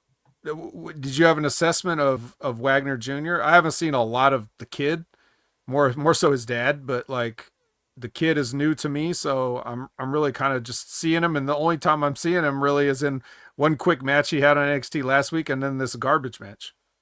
Well, yeah, he's been involved here since the merger, so he's been a focal point. So it has been kind of nice to see, where he's going. I think he's getting better every time I've seen him, or maybe I'm just picking up a little more nuances. And now that I've only seen him still just a handful of times, like yourself, but he is one of those more appealing individuals, at least for me, where I'm saying, okay, we've got something involved with AAA. We see if he's on that card, because I'm starting to get that following, that background where he will bring me to the table. All right. And anything on Ethan Page, like as far as Jimmy was saying with his growth into a complete wrestler? Not to go spend so much time and it's deep into it as Jimmy there. I've always been a big fan of his, where Jimmy's got him kind of like a middle of the pack. I agree that he is very well rounded. I would rate him much higher. I'm surprised that he is still in NXT. I think there's some very valuable spots for him within the red and the blue. Now, by no means, most people freak out thinking everyone's got to be a main eventer. They're going to headline WrestleManias. I don't think that's a spot for Ethan Page, but I think when you look for someone to step in and fill a role, he is very much into that same dynamic as The Miz, the guy that can always get it done for you, and it's going to deliver. Right. It's might not hit a home run every time, but he's going to get you guys on base and move them over. And believe me, I was never a fan of his. He's literally, the more I see him over the years, the more I'm seeing his growth. So I'm starting to appreciate him, you know what I mean? So I can see it. I see where you're coming from and how high you hold him. But yeah, I wouldn't put him main event status, obviously. But he's not everybody needs good... and that's the biggest issue with fans and all that, is that they think everyone's got to be at that level. I mean, it takes all parts to make the machine go. No, absolutely. Yeah, I still don't give a fuck about him. Kalani of Hearts and Velma Grace are in the back. Jinkies. Yeah, Jinkies. That's right. Exactly. Jinkies. Yeah, Velma slaps Kalani in the face, and she says, "You're gonna regret that," and leaves. God. So childish. Yeah. Next is Blake Monroe versus Zarya. Zarya filling in for her buddy Soul, who's also out there. The story is her shoulder. Oh my God, my shoulder, my shoulder, my shoulder. At one point, Soul pushes her, does the lethal weapon, the rigs, into the post, puts it back in. But that's still, she becomes a liability, and Blake Monroe takes advantage and hits some DDTs on Zarya, one on the outside, one on the inside, and new champion. Interesting story here with the whole proxy, defense, and the long story of the friendship between Soul and Zarya, which, is clearly in my mind, they're trying to lead towards some turn, but I feel like there's a lot more interest if the turn never comes and people just keep expecting it. And they keep finding ways to be best friends. I would actually rather see that, just because I don't see that ever. So I'd like to keep this going, but so far they have. Spoiler alert for next, NXT episode. They're still friends, but things are weird. Because because of this. Because technically, she put herself on the line to defend her friend's belt, and she lost. So it's complicated, though, Rick. It's complicated. It is very complicated. I do agree with you. I love the assessment there, Vet, because one of the things I got to ask you is, man, this is just prolong. It's almost kind of jump that shark on the split up. Let's just keep it going here. And now you've got the injury, which is going to prolong this thing, because we can't really go into a full payoff if they were eventually going to turn on each other. But yeah, it just is a different dynamic for a match that you don't get to see. Is, hey, let me step in for my friend. Let me go in there. I've been her ride or die for her. I hate to see her a fluke injury in a match I was involved in. I was tagging up on SmackDown. She's lost this opportunity. Don't strip this from her. She's going to work hard to come back. Let me get in there to try to help out here. But as you said, we got the almost, because commentary puts it over when she pops that shoulder back in. What was that? It was kind of weird. Like, oh, Soul's turning. Like, oh, okay, this was actually a helping ploy. Mm-hmm. So it gets her shoulder thrown back in there, but then the miscommunication ends up backfiring on the babies here, and Blake takes the title. So I thought that dynamic was pretty interesting. And the match itself was fine. I think Zarya's getting better and better in the ring. She obviously has this tremendous look about her. Actually, this match really reminded me, not so much in a technical sense, but took me back to Attitude Era women's wrestling, not Divas era, but Attitude, where you had unique looks. Somebody that looked different, that was a little rough, rugged, that was a brawler like Zarya in there, against the sex appeal of a Blake Monroe. That you had those different clashes, and at times this felt more real catfighty, like you would actually see in women's fighting, than it did the floor routines that we see with others women's matches today. Mm-hmm. Yeah, and what's funny about Zarya? Have you guys seen her without makeup, without that face paint and shit? Yeah. She looks a lot better than you think. Than with that on. It's I don't think there's weird, anything wrong with her right now. I mean, that's her look. I like her with it on. Yeah. Well, yeah, I guess. I mean, if that's what you guys are into, why not? Huh? I mean, geez. But yeah, no, Zarya though's still got a lot of work to do. She's getting a lot better though, for sure. But I'm not her Was she biggest bad fan. before? I mean, I know you hate her because she's Australian, but See, there we go. But see, I can't help it, man. It's like I don't know, man. She'll be something in WWE for sure. She's always been that character even before WWE, though. I will say that. okay. Well, anyway, let's move on to another woman. It's Ren Sinclair telling stories about stuff that happened on NXT. And then Lash and Kendall sort of get into a spat, and it looks like they're headed for a match, which we'll see later. We'll get to that. Ugh. All right. Anyway. Now it's time for one of the major matches on the show. It's Dark Paxum. You want to? Do you have the thing ready, Jimmy? Do you want to try it? I do. Paxum. Yes. Even though she was in white. She's in white, but she's dark. But she's dark, exactly. Yeah, you know, when Paxum Tately first showed up, she was just another girl, you know. Right. And then she turned dark. So I actually like she's improved big time. But anyway, we'll talk about that in a minute. Versus Reptilian Britt Baker. So one of the things that I really enjoyed, and I'm being as sarcastic as possible, is when I watch a heel group stand at the side of the ring and watch another heel group cheat I know. to their wrestler and sit and complain to the referee like, hey, are you just going to allow this? Like, I'm sorry. Shouldn't you two big, guys go over there and threaten these women? Like, shouldn't that be what a heel does? But nah, it's all right. It's fine. It's fine. I'll say this. I would never trust Jacy to give me a neck breaker off the top rope. Hell no. So bless little Miss Tately's heart. But then we finally get a double ejection because apparently, the heel group can only take so much watching the other heel group cheat. So we get a double ejection. Then we get an unejection where they all just come right back out. So dumb.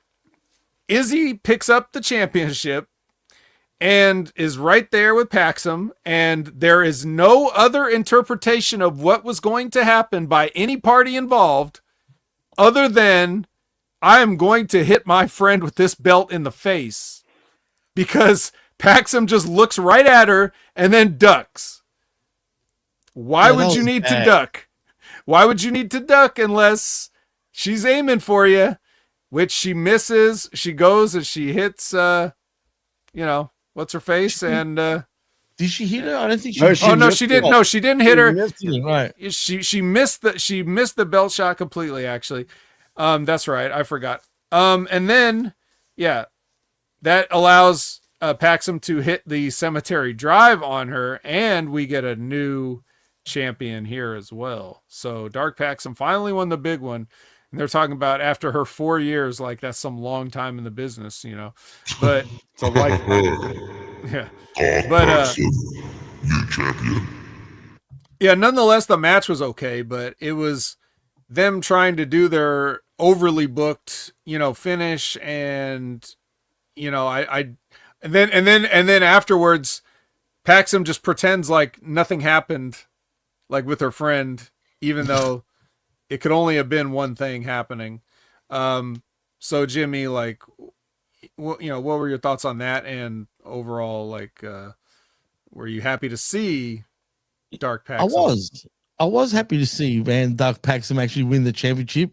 As a matter of fact, man, she's got killer legs. And I was saying, like, I noticed she's got she's got like pretty big legs for a small chick. I know she's got hamstrings there, man. you're really sexualizing people today. That's what's on top of the hamstrings too. Oh, no, wait. First of all, I'm not the one that said I'll pull their pants down, if you know what I mean, Rick. No, that was strategery to win a match. I'm just saying. Right, that's one thing. But anyway, second of all, since the last time I've really watched her, she's improved tenfold, man. Like, I never remember her being this good. And I'm happy for her, man. She's great. Except her friend, what's her friend's name again? Izzy Dame.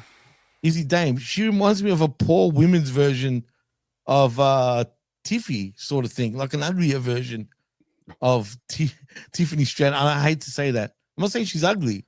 She's not, but Tiffy's just better. You know what I mean? So I don't like. She should change her look, in my opinion.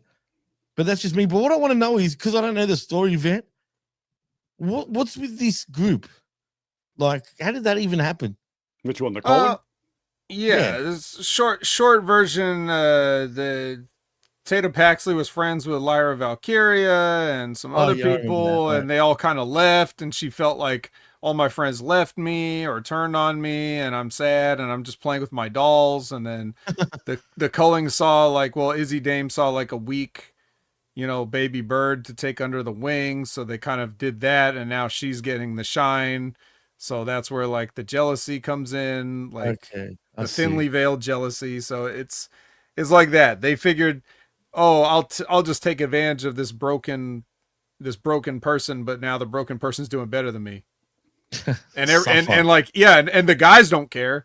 They're all for it. They're like, hey, all right, whatever. But you know what they remind me of? They remind me of those other guys in AEW that were in AEW. What was that idiot guy that always click into the ring? He'd be like, they're supposed to be part of the White Sticks. Right. The Calling? No, not the Calling. No, I know it's. You know what I'm talking about. That's all that matters. Yeah, it was Vinny, and the other fat guy with the suspenders. Right. Yeah. Vincent. Yeah, Vinny Margalia, whatever the fuck his last name is. Yeah, I can't even pronounce it. Somebody knows their name. Yeah. Anyway, they remind me of them. They look very similar, except I would rather this group than that group. Dutch. Yeah, there's Dutch as well. But what's the group? The team? The Righteous. The Righteous. I knew the Tom Brantley one. Yeah, the thing is, the Culling normally doesn't wear white. That was a Halloween Havoc deal. They're normally all in black. So okay, all right. So I maybe took that interpretation just a little bit different there, Bev, because look back here. Opening match, we got babies versus babies. This match here for the women's championship, we got heels versus heels. We got everybody out there. I thought, hey, this is because we got two heel groups out here. The Culling wearing the white because they're letting us know, hey, we're the good guys now. That Paxley's got us, cheered up, ready to go. Right. We're gonna do things on the up and up here. Match itself, as you said, not too bad.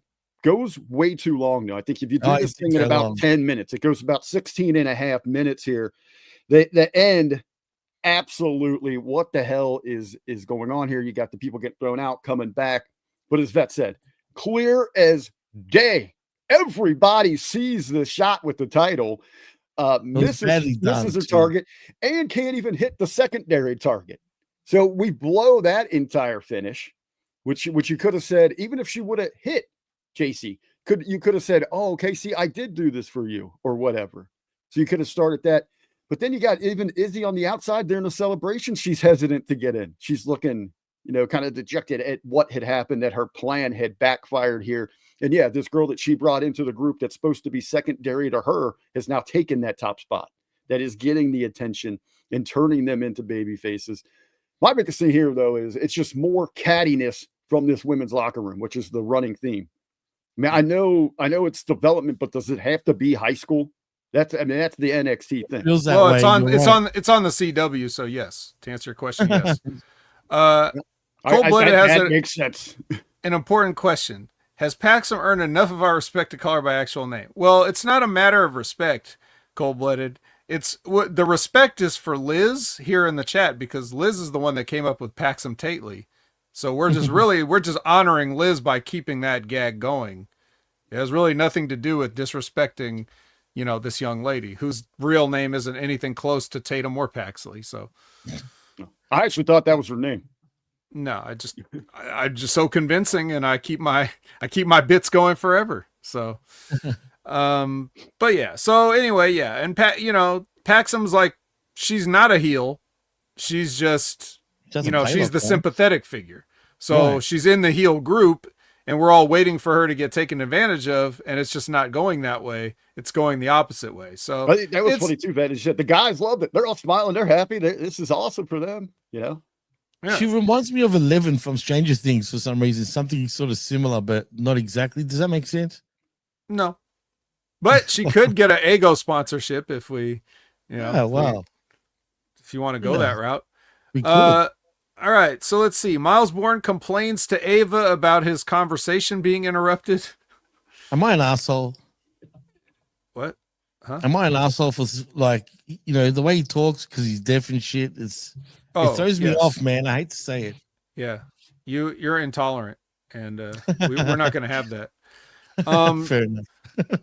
Tavion Heights comes in, interrupts, and then instead of doing what they always do, which is like make a 3-way match when there's 3 parties involved, Ava's like, you guys will face each other, and then the winner can face what? Okay, whatever. Broken Rules match coming up, guys. Oh God! Oh, the head's already in your hands. Interesting. Okay, I wonder what's wrong with this match. Well, broken, all right. It's DarkState. If Jimmy, if you want to give that a shot, The DarkState. Yeah.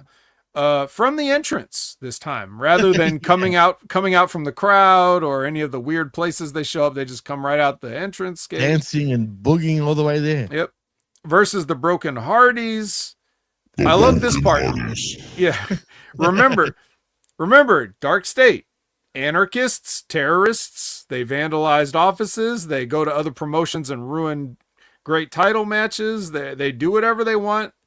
And when the Hardys come in the ring, they powder because it's 4-on-2. And of course, you got to powder. They actually, I'll give them credit that they actually did just make it the point where like DarkState just gets in the ring and does a 4-on-2. It took them a while to do it. I don't know why they didn't do it from the start, but I give them credit that they did at least do it at all. I did see that Osiris got backdropped by Jeff outside the ring and completely missed the table. And at first I was like, oh, maybe he wasn't supposed to hit the table because that was for later. But then Jeff went out after him and just suplexed him through it. So I was like, oh, yes, okay. He definitely was supposed to go through that table there. Man. I don't know if he chickened out midway through the bump or what, or if he just, whatever. I don't know what happened, but very green. This Osiris is extremely green. But I mean, there shouldn't be any amount of experience in the world that should, say, oh yes, you perfectly got backdropped out of the ring through a table. Right. Yes. Nailed it. Like, I don't blame him. Perfect 10. Yeah, perfect 10. No, that was the culling earlier. Yes. Yeah, that's true. So ultimately, the story of this match is these 4 wild anarchists get beaten up by 2 crippled 50-years. And did that, especially Matt. That's the story. I mean, eventually they turned it around and beat him with the Doomsday device through a table. Yeah, they did actually win, but for a while there, it was looking rough for DarkState. Kendo sticks did appear in this match, but yep. I chose not to disavow it this time because I wanted to bury everything else in it. So I wanted to make sure that I got that in and how bad this was. So I could do that if I disavowed it. But Rick, if I missed anything, you can clean up hit and bring me home. This match itself, broken, woken. Are you effing joking? Why are we doing this in the arena? This is a very special event. It's got a spooky atmosphere about Halloween freaking Havoc. Why aren't we in the Hardyverse? Why aren't we doing something cinematic? Why aren't we going something else and putting together where these 2 50-year-old guys can go out there and outsmart these young terrorist kids? But RBV, I'm sorry to interrupt. I would just want to completely agree with you. Like, I just assumed this was going to be a cinematic match. Right? I didn't even think about it. Unique and different about it. And we go out there and get the same BS. I just saw Day of the Dead stuff basically doing the same thing here. Now you're just doing it with more people because it's the Hardys. I'm supposed to pop for this. You miss another opportunity to do something special here. Maybe even help out these young kids that no one's buying into with this DarkState. But yeah, it's lazy. Yeah, so this is lazy, man. This was one of those immediate, like, you have completely missed the buck. HBK, anybody back? How the hell do you miss this? This is on you with this bad idea. So a bad match from all around. I mean, we should have known because we didn't even get the pumpkin. Oh, right? True. We didn't even get that. That's true. I mean, that's bad. Have you guys noticed the way Jeff Hardy's been doing his swanton bombs? They're getting worse and worse, man. He's not even gliding over. They hurt more and more. Yeah, but he's plumping right on top of the opponent's bodies, man. Like literally, like with no shame. He's been doing that since. He's been doing that since he's been back in WWE off and on. You know, like right. And I remember for like that. the past like almost 10 years he's been doing it like that. But he always just. I mean, he was always just a guy that fell off stuff. He's not as athletic as some of these other people that can actually do stuff. Is he really that athletic when you think about it? He really isn't that athletic. Well, no. I mean, the Whisper in the Wind was okay, but like other than that, he never really does much other than just fall off stuff. So right, he's just a spot monkey. Really, he's got his spots, and that's Jeff Hardy. Like really, that was my gimmick when I was drunk. I just fall off shit. Jeez, I mean, could have been Jeff Hardy. He could have been. Yeah. So so that was that. But anything else to wrap it up, Jimmy? Any other? Nah, look, this match, I felt bad. Like watching Matt Hardy really for me was just cringe. He should just retire, man. He's done. And Jeff, at least he had energy in this match. So I'll give him that. Like it felt like he just kept going and going. He just wouldn't stop. Just kept taking a beating and whatnot. And I love the Hardy Boys, but man, I think it's just time to like just, I don't know, become part-timers literally. Like just become like Omos. We hardly ever see him, but if he's ever in a match, they can have I said it multiple times, man. Well, I think the Hardys know that the end is near, I just think they keep getting booked.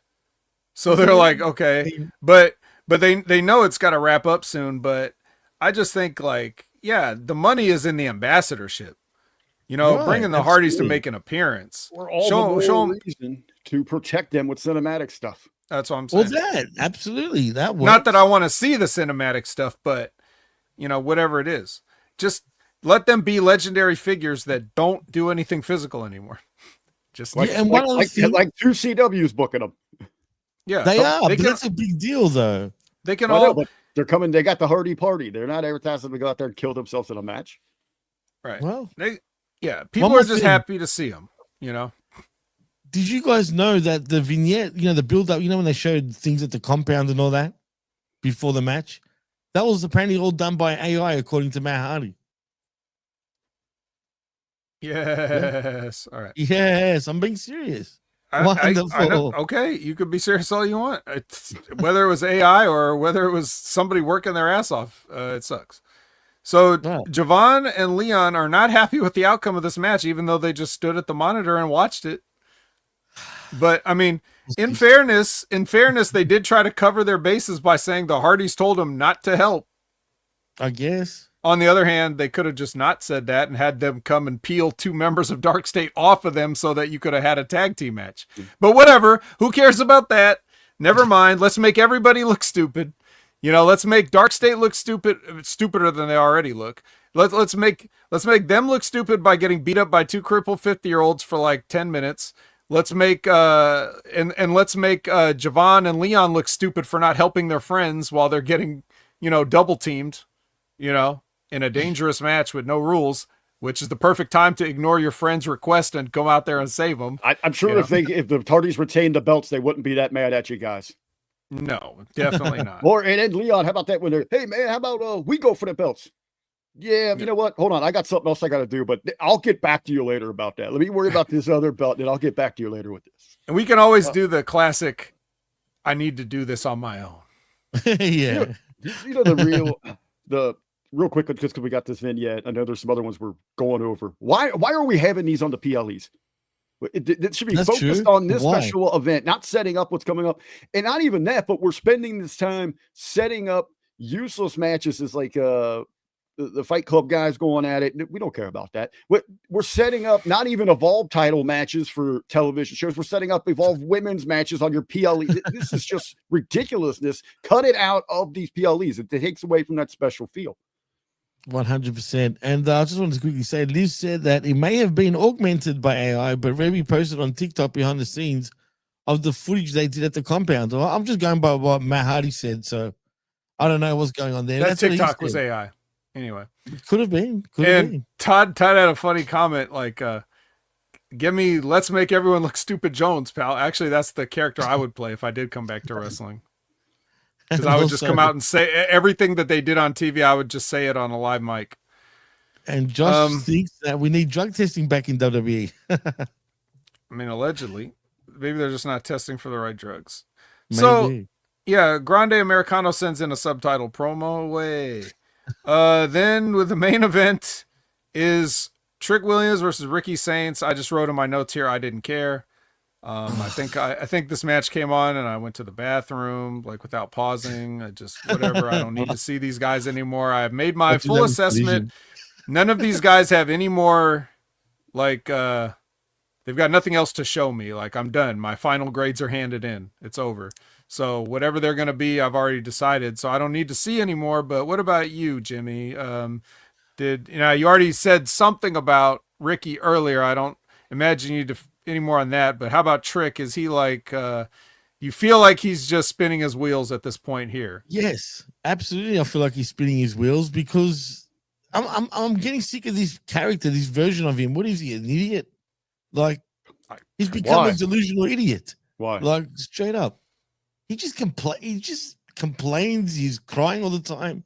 He's losing to a little dude. Even when we get to the actual NXT now. Again, all that going on was just making me sick. I just felt like he should absolutely annihilate Ricky Saints, Starks, whatever you want to call him. I don't like the fact that Starks or Saints is your NXT champion. And I don't like the fact that he actually beat Trick Williams. It just doesn't, it's not realistic to me. It just isn't. Look how big he is. Trick looks even bigger than ever these days, man. Bring him up to the main roster already. He's been in NXT for way too long at this point. Rick? I think there's some the value of what Jimmy's expressing there when it comes to Trick Williams.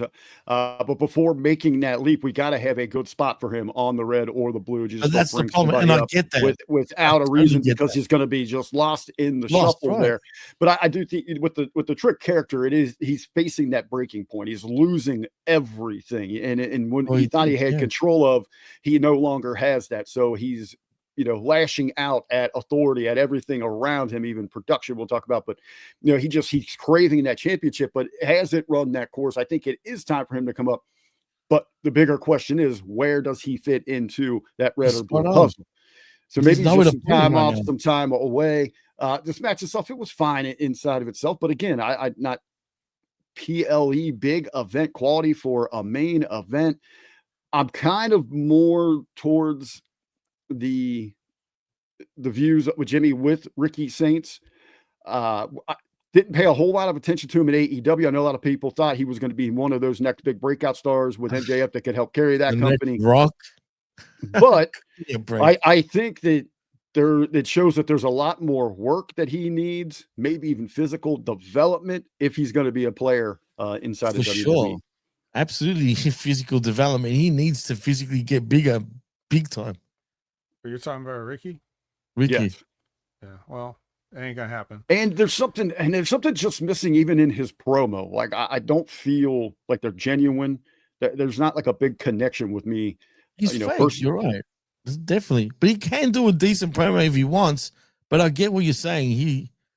He's kind of just. There's a difference with speaking with true emotions and making that connection than just going out there hitting bullet points that sound like you're reading catchphrases and doing your little pose. I hate that pose too. Right, exactly. No, you're spot on. Yeah. Ben?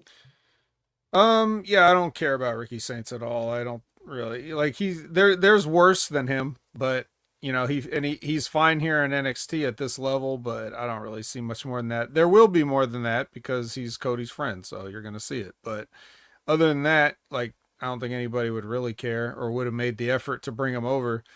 Trick, on the other hand, Charles makes a good point. No idea how to meat chop a guy.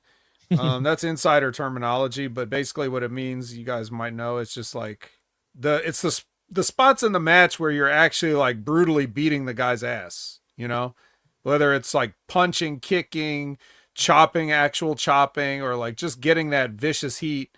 He doesn't really, that's just his finishing touch. He's got everything else I think he needs at this point, and he's not going to gain any more of it here in NXT. So that's why he does need to go. As far as where does he fit on the main roster, Todd Brantley's asking, well, Carmelo Hayes is a good starting point in the sense of, and the way I would do it is, long before you're ready to actually bring him in, I would just have Carmelo Hayes start name dropping him in terms of like, you know, I didn't have these problems with this, or as like, this reminds me, or he could start some shit and like, this reminds me of Trick, how he was always complaining about shit and trying to get more, bite off more than he could chew and all this other stuff. And I had to check him and just have him, you know, put it in people's minds so that it gets them thinking about it. And like, if they don't know who Trick Williams is, be like, who is this? Look it up, you know, or like go watch what he's doing on NXT or something. And then one day, like, you know, you have Melo complain to Nick Aldis and Nick Aldis introduce him to the new signee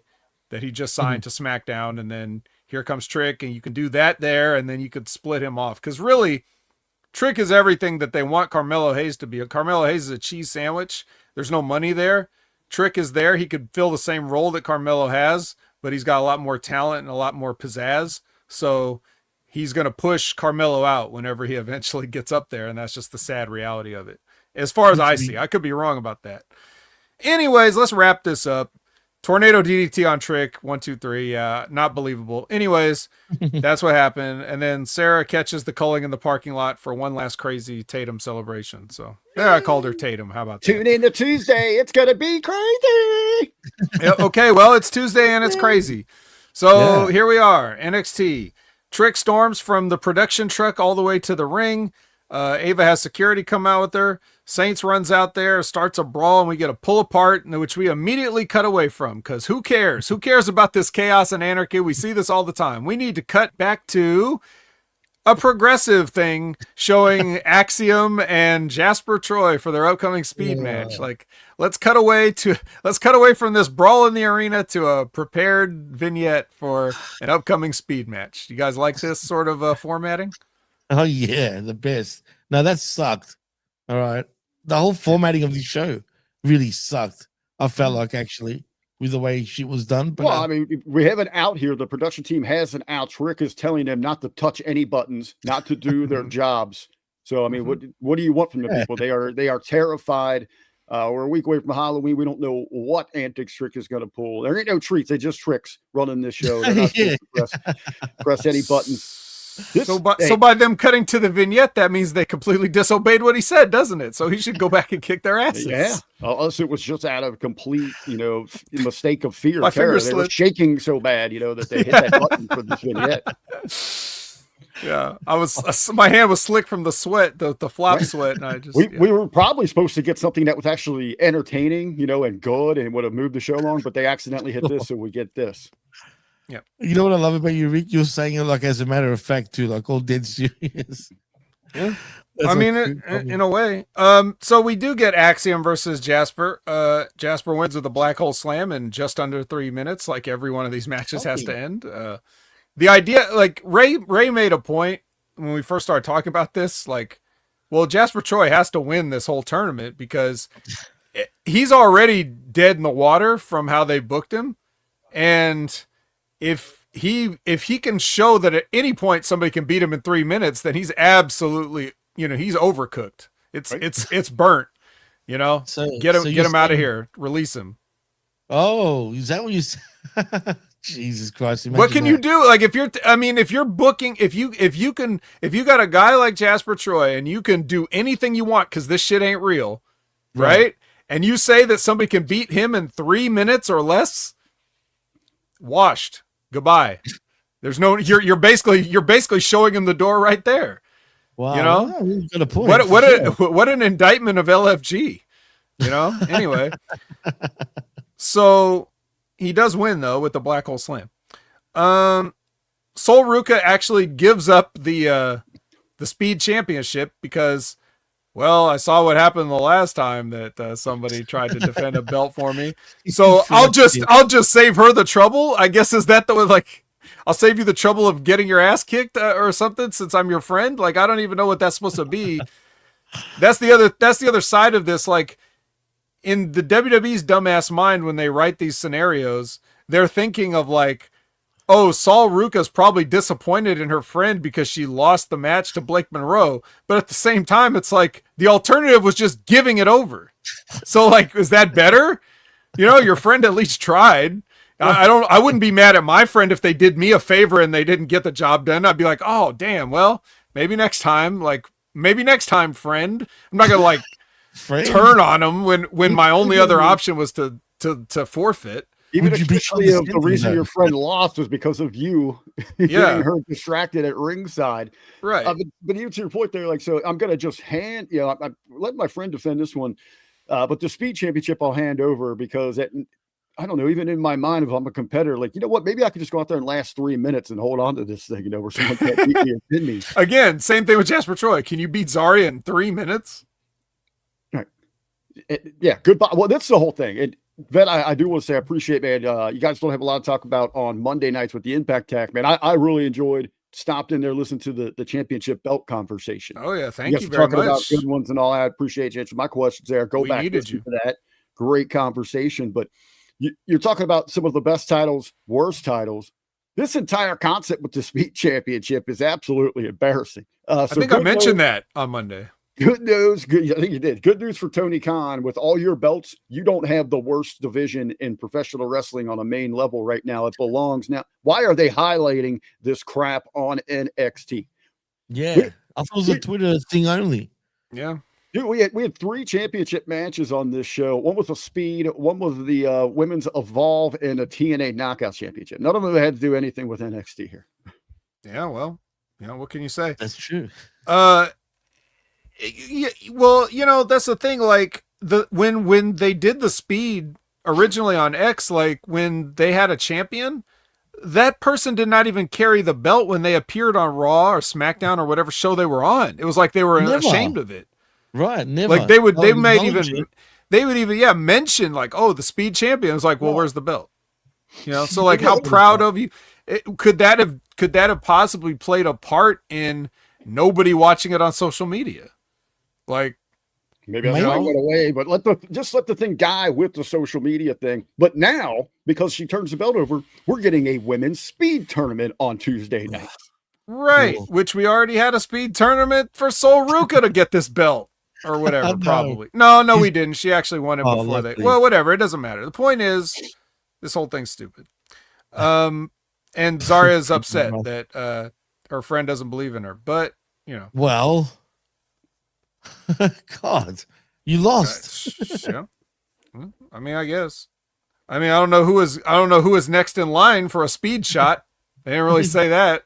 Tony Khan's coming over. He's getting on that speed shot. Yeah, definitely. Yeah. So the culling walks, and then they make their entrance, and then Paxton wants to be a fighting champion, and Izzy wants to talk her out of being a fighting champion. And Paxton's like, nope, I'm doing it. And I brought back the Halloween Havoc wheel, which I'm sure that also went through your mind of stuff we didn't get on Halloween Havoc, Rick. But here's the wheel. They had to have Shotzi ship it back, I guess. And it was 2-day shipping with free Amazon delivery. Well, you got to print all them nameplates and it's too much, man. Yeah, but you know what name wasn't on the plate? Izzy Dame. Because I'm never gonna fight my friend, my best friend. Yeah, I predicted the winner though of that. I was thinking who's gonna win it, and bang, it hit. Yep. What prize did you win? Well, if I won Lola Vice, I mean shit. But unfortunately, I didn't. Nope. Lola Vice won Lola Vice, so she gets a shot later on. Trick is looking for Ricky. Ren can back up Kendall. And then we get Lash Legend versus Kendall Gray for the Evolve title. Oh, Jimmy, you don't like this. Should I hand it over to you? Bad, dudes. I mean, I never heard of. Well, first of all, I didn't know these two hussies from Evolve until Halloween Havoc was the first time I knew them. Well, it's not too bad. Lash Legend was not in Evolve. Not Lash Legend. That's my problem. The other two. The other two? And then, I forgot the names. One was Kendall. Who's the other one? Well, Ren was also from NXT also. Oh, okay, so she's not from Evolve? Not really. She may pop in. Okay, well Kendall wasn't from Evolve. She went to Evolve. She was in NXT, then she went to Evolve. Yeah, a lot of people have made this jump around. Yeah. You could even see on the wheel, which I thought was funny, because even like Wendy Chu, like they had her listed as an Evolve talent now instead of they're like so are we Right. just like people getting That's sent back bad. to like single A instead of double A now. Wow. Yep. And that's my issue, right? Lash Legend, I mean, she's a killer, bro. Even though, have you guys noticed she's lost a lot of muscle, man? Or was it just me? They've made her become more feminine now, I feel like, compared to what she was, say, a year ago. Let's talk about it. Let's talk about it. I mean, she looked smaller to me. But in saying that, she still should have annihilated this girl. And she didn't. Do you have Well, her, she did until she Well- just completely lost that one move at the end. But she lost to a nobody, dude. Come on. A She should champion, be nobody. winning a match. I mean, Evolve. Don't get me wrong, that Evolve chick, she looks like she's got something. Obviously, sure, Michael sees something, but I'm sorry. He saw so much that he sent her to Evolve. yeah. Right. I mean, come on, man. Like, so, anyway, the fact that Lash Legend lost this match it irked me bad. Yeah. Yeah, Rick, what was your assessment of this? I have no real takeaway from this thing. I guess I could just add to this conversation. I am one of those people that are high on Lash Legend. She is somebody that has that star quality, just that look about her. She should have been she should be the one that's up there paired with the Profits instead of B-Flop. Oh, God, imagine that. That's where she should be. So she's ready to move on from this instead of just She putting was over ready, talents. Absolutely. A long time ago. Absolutely. I agree with that 100%. Yeah, they're just giving B-Fab her due diligence before they cut her. Get That's rid all. of that girl and just bring in Lash Legend, man. They're just clocking hours so it doesn't look so obvious. That's all. I guess. You're probably right. That's probably true. Instagram promos from yeah, so Kendall gets her ass beaten, wins, and then maybe the Ren QCC has got 2 people in it now. Instagram promos from Miles and Tavion. Tavion's fishing. Lola and Izzy hug it out. Now we get Tavion Heights versus Miles Bourne. Josh Briggs joins commentary. These guys are working a headlock back and forth, like because they're friends, so they just want to work a headlock. They don't want to punch and kick each other. You know, they're wrestlers. They both have amateur backgrounds. They're trying to wrestle. Headlock story. Not bad as far as headlock stories go. They don't quite know what they're doing, but like it's better than I've seen some people try to do. So they're doing that. And then Miles does a plancha to Josh Briggs when Josh Briggs gets up out of his chair, and he ends up hitting both Josh and Tavion with the plancha. And then Tavion comes in and tries to hit him with his finish, and then he gets cradled up. So, you know, Miles Bourne wins, and then they shake hands and hug it out. And then Briggs and Tavion fight off, and then Trick comes in and blasts Miles Bourne with the chair. And here comes Ricky Saints again. And we get another pull apart, but who cares again? Because Kalani Jordan is doing Stevie Richards Fitness in the back. So we got to cut to that. Not interested in the guys brawling. Let's do the rubber band workout. We got these guys fighting all over the arena all night. We can't even get like a roaming camera with like a picture-in-picture, to keep this excitement up, when they keep finding each other. But yeah, you're right. I mean, we got to cut to the real breaking news. And that's the chicks with the bands. And getting a pump. And Jordan, let me get my squats in while I'm staring at the picture of my opponent there because I'm obsessed. Mm-hmm. I mean, yeah, it is what it is. Yeah, let's move on. We're we can blast through a lot of the rest of this. Dark packs some entrance. Then we get Canadian contingent discussing the upcoming Gold Rush. Joe Hendry does an Oscar the Grouch coming out of the trash can. Funny. That was funny. I'll say that. Right. It was also funny that Ethan Page said he's where he belongs. And then that's funny. Yeah, and then Thea Hale wheels him away for some reason. Well, yeah. Lola Vice versus Dark Paxum.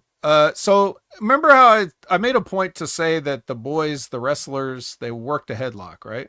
Right. Well, guess who worked a headlock after that? This match. This why the 90% of Tavion and Miles' match was a headlock, and these girls get in the ring and start working a headlock. Like this is exactly why Rip would always say, don't do your pre-planned bullshit. Just watch the other matches, see what they do, and don't do that. That's what he would preach. That's how we were trained. What better advice do you want? Right. And even that, we were like, still, we planned it, what we were going to do. We still said like, okay, we're going to work an arm. And then we'd ask the other guys in the other matches, like, what are you working? Oh, you're working a leg? Okay, fine. Oh, you're working a leg? Okay, well, these guys are working a leg, so don't work the leg. Work something else. Like, we talk about that part. We didn't break down exactly what we were going to do, but we didn't want to repeat. So we still worked it out amongst the whole card, right? And then we would watch the matches as they were going on so that if they ran a spot, we wouldn't just do the same dumb shit. Or if they did do the same dumb shit, and I think Rip was talking about this, recently, either yesterday Monday on the Locker Room or on Friday on his show. But he's saying that if you do the same spot, you change what happens. So like if one move is, if the sunset flip is a finish in one match, now it's a false finish in another match and people will bite on it because they just saw it work. Things like that, right? Instead, it's just headlock. So why are these two women doing headlock? What about, Lola Vice, the striker and MMA grappler, is going to do a pro wrestling headlock? Okay, why? Paxum Tately, the friggin', the weirdo doll chick, like, why would she use a pro wrestling headlock? So it doesn't even make sense why you would do it, but also the other matches did it. So anyways, here comes Fatal Influence and Picture arriving at the building. You're late for work. That's a fine. Then they come out and they beat up Izzy at ringside. So, heat on a heel. And then they jump in the match for a double DQ and the match gets thrown out. And that's that. Right. We should have saved that. I Sorry, was saying, one of my favorite parts of karaoke night is when someone gets up there and belts out Stairway to Heaven for 20 minutes, and then the next person gets up there and belts out Stairway to Heaven for 20 minutes. That's the best part about karaoke night. Makes perfect sense here for the headlocks. I'm sure the people in the Performance Center agreed. Mm-hmm. Now, Jimmy, I know you like this part. It's bath time with Blake Monroe. Oh, yes, absolutely. No. Look, I like Mariah May. I hate her name, Blake Monroe. I told you how I feel about that. It comes across as something else.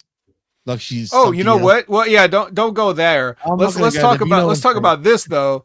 There's a guy, like one of those, useless interviewers named Blake Howard, that he was already there. And you know how the WWE has been weird about people having the same name in the company before. And you would think, if it was a name that got over, that would be a problem. But if it's a name you're creating and you've already got a guy with that name or anybody with that name, you wouldn't use it, right? Absolutely not. Hell no. But here she is. In a bath. In a bath. And she's going to have her first title defense in New York City. The anonymous... Yeah, there you go. Anonymous account catches Javon and Leon FaceTiming. Oh, their guys they're such good friends. And here comes DarkState. DarkState accuses him of not being bout it. DarkState, not being bout it. They're not bowdy and rowdy. And Saquon wants to shoot the ones next week, which I have no idea what that means, but I'm inferring that he means a one-on-one match with. That's cool? That's cool lingo. I'm not. Maybe it's insider. Maybe it's from the street. Shoot the ones. I'm not privy. I'm not privy to that either. I think that's an invite for Anonymous to catch those guys in the shower fighting swords.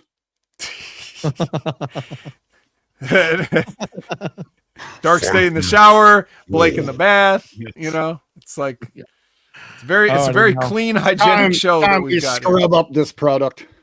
Yeah. All right. Well, Jordan Grace enters. But before we get to that, Kelly asks Soul something about something. Azaria vows to win the Speed title back. She's going to enter that Speed tournament. She's going to win that title back. So she's going to do it the long way. Well, no, the quick way. Yeah, well, speed. You got to be. Yeah, speed. Don't if she has to win 3 matches, that's going to be 9 minutes. If she only had to defend it once, that's 3 minutes. So, but so then Reptilian Britt Baker walks by and tells them to shut up, and they do, and they leave. So awesome baby faces just getting completely punked by a heel. It's great. They leave. All right, so it's Jordan versus Jordan. And guess what we get to start this match, guys? Another headlock series. Is this the new test of strength sort of deal in the NXT?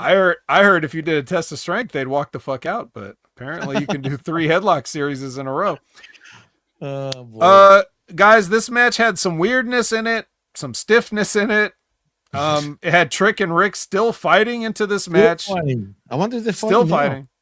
They fought all through this match. Security. Okay. Security and like all the rest of the referees were not enough to break this up. The referee of the match also had to do his part to help out, right? And because of that, Kalani's able to belt Grace in the mug with the belt for the 1, 2, 3. Trick goes through the wall. We never see that ever. Ava makes a last man standing match, but as she's making this match, both men are already back up and fighting, so the wall meant nothing.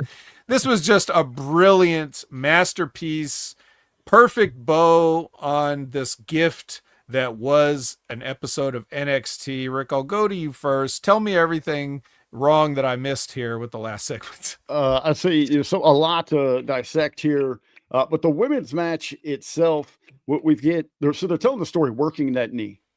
And so I did like that, where Jordan is selling that pretty well in it.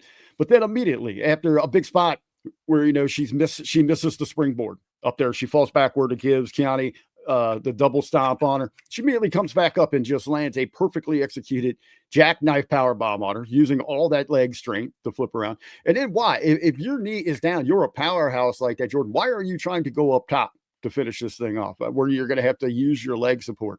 Use your upper body strength to put on. Just the logic for her inside of the match itself.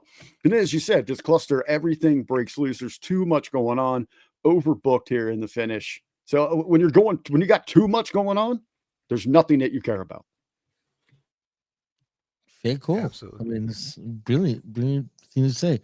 Yeah, this match wasn't, I don't know, man. I couldn't get into it. I just couldn't get into this match at all. By this point, I was zoning out completely. It just wasn't doing it for me. I guess once Starks and Tricks came back out and started fighting again, I was like, wow, they're still fighting. That's about it. But yeah, I don't know. I should have been more into it, I guess, but I can't stand Jordan Grace too, man. I can't stand her just quietly at all. I've just never been a fan of hers in TNA. I'm still not a fan of hers now. I know some part of me thinks that does WWE have buyer's regret, you think, with Jordan Grace a little bit? They probably did, but they wouldn't have if they knew what they were buying. Exactly. They just don't, they probably just go off of buzz and word of mouth or whatever. Yeah. Somebody puts a positive word in, and then they just believe it, and then they get to see it. It's the same thing I was saying about, But is necessarily all the talents here? I mean, you look at some of these talents. Yeah, I mean, they have got some star power written on them. You should be able to do more with them. It's just you don't know how to cook with them. You don't know how to use the ingredients. I don't. Right. I feel terrible looking at talent and say you're not getting it. You're not doing it. They're not giving you shit to work with. How are they supposed to go out there and look that great? You're right. It's a case by case basis. Right. Like, for example, sometimes it is the failing of the creative, and some people are still succeeding because somebody's got to get cheered, right? Like, for example, like, I don't think that Stephanie's being booked great right now. I mean, as far as the winning part, yeah, but as far as what she actually does on the show, or Julia for that matter, they're just going out there. There's nothing really exciting going on, or not with anybody. It doesn't matter what, or like Jey Uso, they don't know what to do with that. They don't know what to do with anybody. So with the ladies, the same thing, and I'm saying this with Stephanie, with Julia, putting a title on them and saying, hey, they're workhorses, isn't a character. That isn't a connection. And it's the same reason that Dragunov's going to fail, because they're just slapping a belt on him, saying he's going to go out there and wrestle his best for you. No character, no connection there. That's where they have failed two very talented ladies. Yeah. So in this case here, like with Jordan, it's like, I mean, you would have known that there's a ceiling for where she's at. She looks interesting, when she's in TNA, and if you look at the roster that they have at the time that she was there, kind of easier to stand out. Yes, Here, it's true. there's a lot of women that are way better than her already, you know? So yeah, those are the things where it's like WWE they are giving her the wrong advice or creative, like Advice 100%. the whole, tell your backstory and try to get people to feel for you and try to cry and, tell your sympathy thing. Like that's what they do when their baby faces are failing. They think the baby face has to start whining and crying and being sympathetic so that the other people in the audience are like, feel sorry for them. But you don't want to feel sorry for a hero. You want to like, they're kind of your hero because they inspire you to be better. Like if this hero's already crying more than you are at home, because you have a shitty job or you're in a failed marriage or, you have deadbeat, kids or parents or whatever the case, whatever's wrong with you. I don't want to turn on wrestling to also see that and get reminded of it. I want to see somebody that's better than me so I can aspire to something. Somebody's supposed to inspire me. Don't tell me your sad story. I've heard it before. I'm living it, whatever. And that's what they always do with Jordan Grace or who else do they do? Lola Vice. Everybody. Yeah, they Lola Vice. Yeah, because they don't know how to book baby faces. So that's just what we're gonna get. But other than that, even besides that, Jordan Grace sucks. She's dangerous and I don't like her. So whatever, like that's two different complete problems. Like both things can be true. WWE can be failing you. And also at the same time, you can be failing in those moments that are 100% in your control. Like when when that camera's on you and you're in that ring, you have to be undeniable so that when the creative fails you, it's obvious that it's not you. That's where Stephanie's at right now. Stephanie's damn near perfect in the ring. So the fact that her creative right now sucks, they just are like, she's the champ. Okay, that's great. Nowhere to go from here, but that's fine for her. But when she's out there, that's her moment and she doesn't blow it.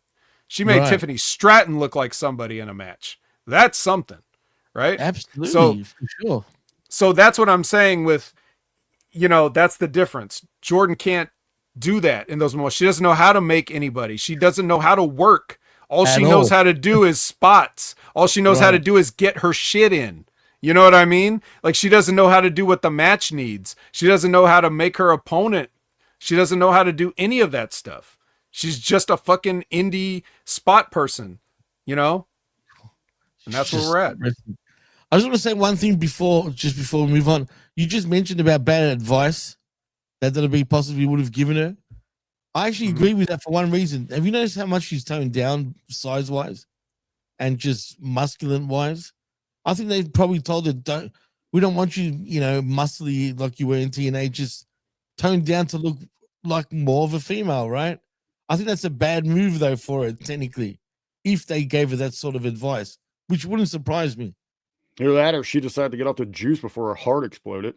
Well, there's that too. After her husband had 2 friggin' strokes. I mean, her husband had the same amount of strokes as Abdullah the Butcher. Yeah, and how old? This guy's not even 40 yet, I don't think. Right. Abdullah's twice his age. Exactly. What five times his size. I was gonna say, but he's just a little guy. Come on.